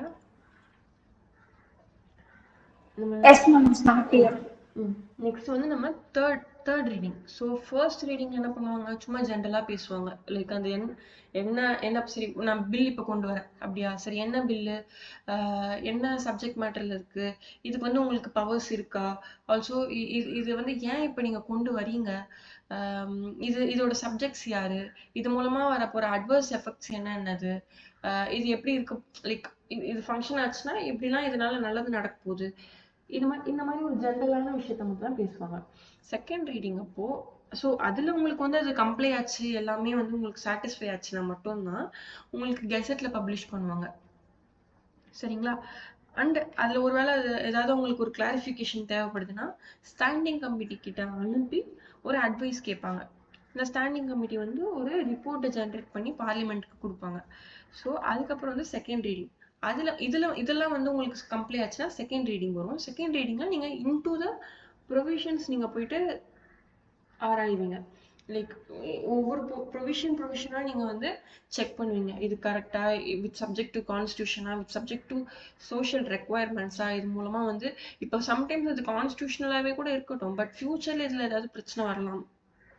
இது எல்லாத்தையுமே வந்து அவங்களோட டெலிபரேஷன்ஸ்ல அவங்க சொல்லுவாங்க, both ruling party and opposing party. சரிங்களா? இது second reading. Next third reading. இந்த தேர்ட் ரீடிங்கை பொறுத்த வரைக்கும் உங்களுக்கு சரி எல்லாமே முடிஞ்சிச்சு. இப்போ வந்து மெம்பர்ஸ் வந்து எல்லாரும் ப்ரெசென்ட் ஆகியிருந்து அதை ஓட் பண்ணணும். ஸோ அது அங்கதான் வந்து உங்களுக்கு மெஜாரிட்டியில் அது பாஸ் ஆகுதா இல்லையா அப்படின்றது தெரிய வரும். ஸோ இது தேர்ட் ரீடிங். ஓகேங்களா? இதோட இது முடிஞ்சிச்சுன்னா உங்களுக்கு வந்து பில் வந்து இந்த ஹவுசஸ்ல பாஸ் ஆகி பிரசிடென்ட்டுக்கு போயிடும். பிரசிடென்ட்டுக்கு போயிட்டு இப்போ என்னது consideration of the bill at joint sitting. இது நம்ம ஆர்டிகல் 108 பார்த்தோம் பார்த்தீங்களா இப்போ கொஞ்ச நேரத்துக்கு முன்னாடி. அதுதான் இப்போ ஒருவேளை அவங்க வந்து ஒரு ஹவுஸ்ல பாஸ் பண்ண முடியாம போனது, சாரி பாஸ் பண்ணது இன்னொன்று ஹவுஸ்ல பாஸ் பண்ண முடியல அப்படின்னா பிரசிடென்ட் வந்து அதை ஜாயின்ட் சிட்டிங்கை கொண்டு வந்து ஓட் பண்ண சொல்லலாம். சரிங்களா? ஸோ நெக்ஸ்ட் அங்கெல்லாம் உங்களுக்கு பாஸ் ஆயிடுச்சுன்னா கடைசியாக வர்றது பிரசிடென்ட்டோடைய அசென்ட். ஸோ இப்போ எங்கேயுமே உங்களுக்கு சில விஷயம் இருக்கு, இதுல கொடுக்கல பட் இருக்கு. என்னன்னா இப்போ இந்த 2 ஹவுஸுமே பாஸ் பண்ணி அது பிரசிடென்ட் கிட்ட போகுது. இப்போ பிரசிடென்ட் வந்து சம்டைம்ஸ் அவருமே வந்து அந்த அவருடைய ஓட்டிங் பவரை நெக்லெக்ட் பண்ணலாம். எப்படின்னா அதுக்கு பேர் வீட்டோ பவர்ஸ் அப்படின்னு சொல்லுவாங்க. அவங்க வந்து ஓட் பண்ணாம, இப்போ நம்ம வந்து ஓட் போடுறோம். இப்போ நம்ம எந்த பார்ட்டி ஓட் போடுறதுன்றது நம்மளோட டியூட்டி, இது ஃபண்டமெண்டல் டியூட்டியா இருக்கு. ஆனா நம்ம டியூட்டி எனக்கு யாரையுமே பிடிக்கலப்பா, யாருக்கும் எனக்கு ஓட்டு போட இதுவாகல, பிடிக்கல, நம்பிக்கையும் இல்லை. அட் த சேம் டைம் என்னோட ஓட்டு உரிமையை நான் கொடுத்தாகணும் அப்படின்றப்ப நான் நோட்டாக்கு போடுவேன். சரிங்களா? அதே மாதிரிதான் இங்க பிரசிடென்ட் வந்து இவர் நோட்டான்ற கான்செப்ட்லாம் இங்க வராது, உங்களுக்கு புரிஞ்சுக்கிறதுக்காக சொல்றேன். இப்போ இவர் வந்து அவருடைய ஓட்டிங் பவர் வந்து நெக்லெக்டும் பண்ணலாம், ஓட் பண்ணாம திருப்பியும் அனுப்பலாம். இதுக்கு பேர் தான் வந்து வீட்டோ பவர்ஸ் அப்படி சொல்லுவாங்க. இப்போ வந்து ஒருவேளை இவர் சைன் போடல அப்படின்னா ஒரு டைம் என்னென்ன பண்ணலாம் அப்படின்னு சொல்றேன். இவர் நெக்லெக்ட் பண்ணலாம். ஆல்சோ வந்து இவர் ஒரு அட்வைஸ், இப்போ இந்த பார்லிமெண்ட் வந்து ஸ்டாண்டிங் கமிட்டி கிட்ட கேட்குறாங்க பார்த்தீங்களா ஒரு அட்வைஸ். ஸோ அது மாதிரி பிரசிடென்ட் வந்து சுப்ரீம் கோர்ட் கிட்ட ஒரு அட்வைஸ் கேட்கலாம். நம்ம இப்போ கொஞ்ச நேரத்துக்கு முன்னாடி நம்ம பார்த்தோம் சுப்ரீம் கோர்ட்டுடைய அட்வைசரி ஜூரிஸ்டிக்ஷன். ஸோ அந்த இன்ட்ரி பிரசிடென்ட்னு சொல்லி நம்ம ஒரு கேஸ்லாம் சொல்லியிருந்தோம். ஸோ இவருக்கு சப்ஜெக்ட் மேட்டர்ல ஏதாவது டவுட் வருதுன்னா அவங்களுக்கு ரெஃபர் பண்ணி அதை கேட்டுக்கலாம். ஸோ இந்த மாதிரிலாம் பண்ணிட்டு அப்புறமா அவர் வந்து அவருடைய சைனை எக்ஸிக்யூட் பண்ணலாம் அதுல. சரிங்களா? இந்த மாதிரிலாம் இதெல்லாம் பண்ணும்போது தான் வந்து ஒரு ஆக்ட் வந்து பாஸ் ஆகுது. அது வந்து ஒரு ஆக்ட்லயுமே அதோட எஃபெக்டிவ் டேட் இருக்கும். அந்த டேட்ல இருந்து தான் அது எக்ஸிஸ்டன்ஸ்க்கு வரும். சரிங்களா? இது வரைக்கும் இப்ப புரிஞ்சுதுங்களா? நெக்ஸ்ட் வந்து பார்லிமெண்ட்ரி கமிட்டிஸ். இதுக்கப்புறம் நம்ம பிரேக் போயிட்டு வந்துடலாம். சரிங்களா? நான் அதுக்கப்புறம் உங்களுக்கு ரொம்ப ஃபோர்ஸ் பண்ணல. பார்லிமெண்ட்ரி கமிட்டி இப்போ நம்ம பார்த்தோம். இப்போ இந்த பார்லிமெண்ட்ரி கமிட்டின்றது வந்து அப்பார்ட் ஃப்ரம் இந்த லோக்சபா அண்ட் ராஜ்யசபா இவங்களுடைய ஃபங்க்ஷனரிஸை இன்னும் கொஞ்சம் ஸ்மூத் ஆக்குறதுக்காக இருக்கிற கமிட்டிஸ் தான் இந்த பார்லிமெண்ட்ரி கமிட்டிஸ். இவங்களுடைய ரோல் வந்து எப்படி இருக்கும்னா இவங்க வந்து will be a link between parliament and executive. So இப்போ எக்ஸிக்யூட்டிவ்ல தான் நம்ம இம்ப்ளிமெண்ட் பண்றோம். அதுக்கான இவங்களுடைய கேரக்டர்ஸ்லாம் எப்படி இருக்கும்னா ஒரு எக்ஸிக்யூட்டிவ் மாதிரி இருக்கும். சரிங்களா? ஆனா இவங்க வந்து லெஜிஸ்லேட்டிவ் கீழே வேலை செய்யறவங்க. ஸோ இவங்க அதுக்கான ஒரு லிங்கா இருப்பாங்க. சரிங்களா? இந்த பார்லிமெண்ட்ரி கமிட்டிஸ் இவங்களோட ஒர்க் தான் நான் சொன்ன மாதிரி ரிசர்ச் பண்ணி சோஷியல் ரெக்குவயர்மெண்ட்ஸ் என்னென்னன்றதை அனலைஸ் பண்ணி ஒரு ஆக்டையும் உள்ள கொண்டு வர்றவங்க இவங்க தான். இவங்க வந்து பொதுவானவங்க தான். சரி, ரூலிங் பார்ட்டிக்காகவும் இல்லை, அப்போசிங் பார்ட்டிக்காகவும் இல்லை, பொதுவானவங்க தான் இவங்க. இப்போ இந்த பார்லிமெண்ட்ரி கமிட்டிஸ் வந்து பார்த்தீங்கன்னா உங்களுக்கு ஒரு 3 விதமா பிரியும். 3ல 2 விதமா பிரியும். சரிங்களா? எப்படின்னா ஃபர்ஸ்ட் வந்து அட்ஹாக். இந்த அட்ஹாக் கமிட்டிஸ் அப்படின்றது வந்து உங்களுக்கு ஒரு ஸ்பெசிஃபிக் பர்பஸ்க்காக மட்டும்தான் அதை கொண்டு வந்திருப்பாங்க. அந்த பர்பஸ் முடிஞ்ச பிறகு அந்த கமிட்டிஸ் வந்து முடிஞ்சிடும். இப்போ எக்ஸாம்பிளுக்கு ஜுடிஷியரியே வந்து சில டைம்ஸ் கமிட்டியை வந்து ரெக்கமெண்ட் பண்ணுவாங்க. இந்த ஜஸ்டிஸ் கீழே இந்த கமிட்டி ஏதாவது முக்கியமான ஒரு புதுசா ஒரு சேஞ்ச் வருது சொசைட்டில, அதை அனலைஸ் பண்ணணும், அதோடைய ரெக்குயர்மெண்ட் என்ன அப்படின்றது தெரிஞ்சுக்கணும் அப்படின்ற பட்சத்துல இப்போ இந்த கிரிமினல் அமெண்ட்மெண்ட்ஸ்லாம் இருக்கு, இல்ல வந்து இந்த வாட் எவர் எப்படி சொல்ல, இந்த ஒன்றும் இல்லை, கான்ஸ்டியூஷனல் அமெண்ட்மெண்ட் ஆகட்டும், ஏதாவது முக்கியமான ஒரு சேஞ்ச் வருது அப்படின்ற பட்சத்துல அவங்க வந்து இப்போ இந்த ஜிஎஸ்டிக்குமே எடுத்துக்கோங்களேன், உடனே கொண்டு வந்திருக்க மாட்டாங்க. அது ஒரு கமிட்டி எஸ்டாப்ளிஷ் பண்ணி அதை வந்து இது மூலமா ஒரு டீப் ரிசர்ச் கண்டக்ட் பண்ணி ஒரு ரிப்போர்ட் எடுத்துட்டு வந்து தான் அவங்க வந்து பார்லிமெண்ட் கிட்ட சப்மிட் பண்ணுவாங்க. அதுக்கப்புறம் தான் அதுல இருந்து அவங்க பில்லா கொண்டு வருவாங்க. ஸோ அந்த மாதிரி ஒரு ஸ்பெசிஃபிக் பர்பஸ்க்காக மட்டுமே ஃபார்ம் பண்ணப்படுற கமிட்டிஸ் பேரு அட்ஹாக் கமிட்டிஸ். இவங்களுக்கு எக்ஸாம்பிள் என்னன்னா,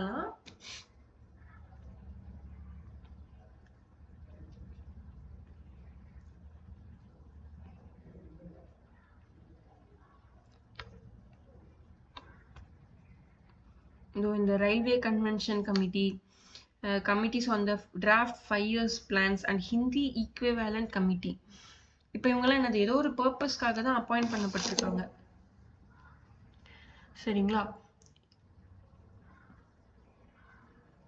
இப்போ இவங்க இன்னொன்று வந்து என்னதுன்னா ஸ்டாண்டிங் கமிட்டி. இப்போ நம்ம பார்த்தோம் பார்த்தீங்களா முன்னாடி, அதுக்கு பேர் ஸ்டாண்டிங் கமிட்டி. ஸோ இவங்களுடைய ரோல் என்னது, இவங்களுக்கு வந்து இன் ஜென்ரல் இவங்களுக்கு வந்து அந்த பர்பஸா இல்லாம அவங்களுடைய நேச்சருக்கு ஏற்ற மாதிரி பிரிச்சிருப்பாங்க. இப்போ எக்ஸாம்பிளுக்கு இப்போ பாருங்க, பிஸ்னஸ் அட்வைசரி கமிட்டி. இப்போ வந்து என்ன கமர்ஷியல் லாஸ் இல்லை அந்த மாதிரி ஏதாவது கொண்டு வராங்கன்னா என்ன பர்பஸ்க்கு வேணுமோ இதுல ஒரு அட்வைசரி கமிட்டிக்குள்ள கேட்பாங்க. இப்போ committee on petitions, committee on privileges and rules committee.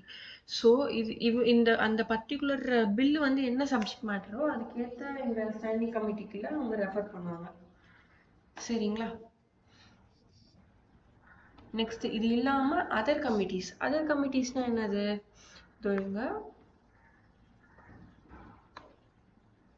other committees of special importance is yet another class of committees which act as parliament's watchdogs over executive.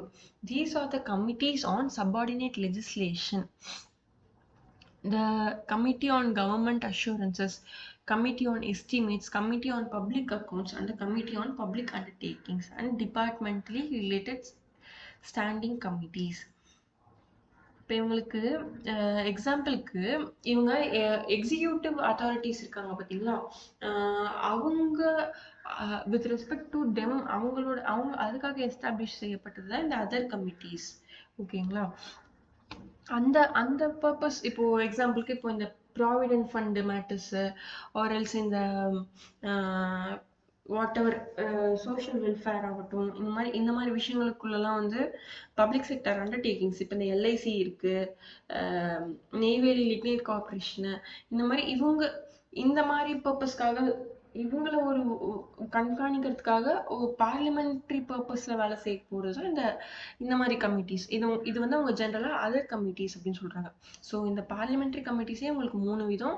ஒன்று வந்து அட்ஹாக், இன்னொன்று ஸ்டாண்டிங், அடுத்தது வந்து மிச்சம் எல்லாத்தையுமே வந்து நீங்க அதர் கமிட்டிஸ் அப்படின்னு சொல்லிடுவீங்க. ஓகேங்களா? இப்போ இது வரைக்கும் முடிஞ்சிருச்சு. இதோட வந்து நம்ம கான்ஸ்டியூஷனை ஆஸ் எ சப்ஜெக்டாக நம்ம முடிச்சிட்டோம். இன்னும் நான் வந்து உங்களுக்கு லெஃப்ட் ஓவர் டாபிக் ஒன்று மட்டும் இருக்கு, நான் அதை வந்து இப்போ பிரேக் எடுத்து நம்ம அதை பார்க்கலாம். ஓகேங்களா? இப்போ டைம் என்ன ஆகுது, 11:48 ஆகுது. நம்ம ஒரு 12க்கா திருப்பி ரீஜாயின் பண்ணலாமா? ஸோ தட் நம்ம ஒரு 12:30க்குள்ள நம்ம முடிச்சிடலாம்.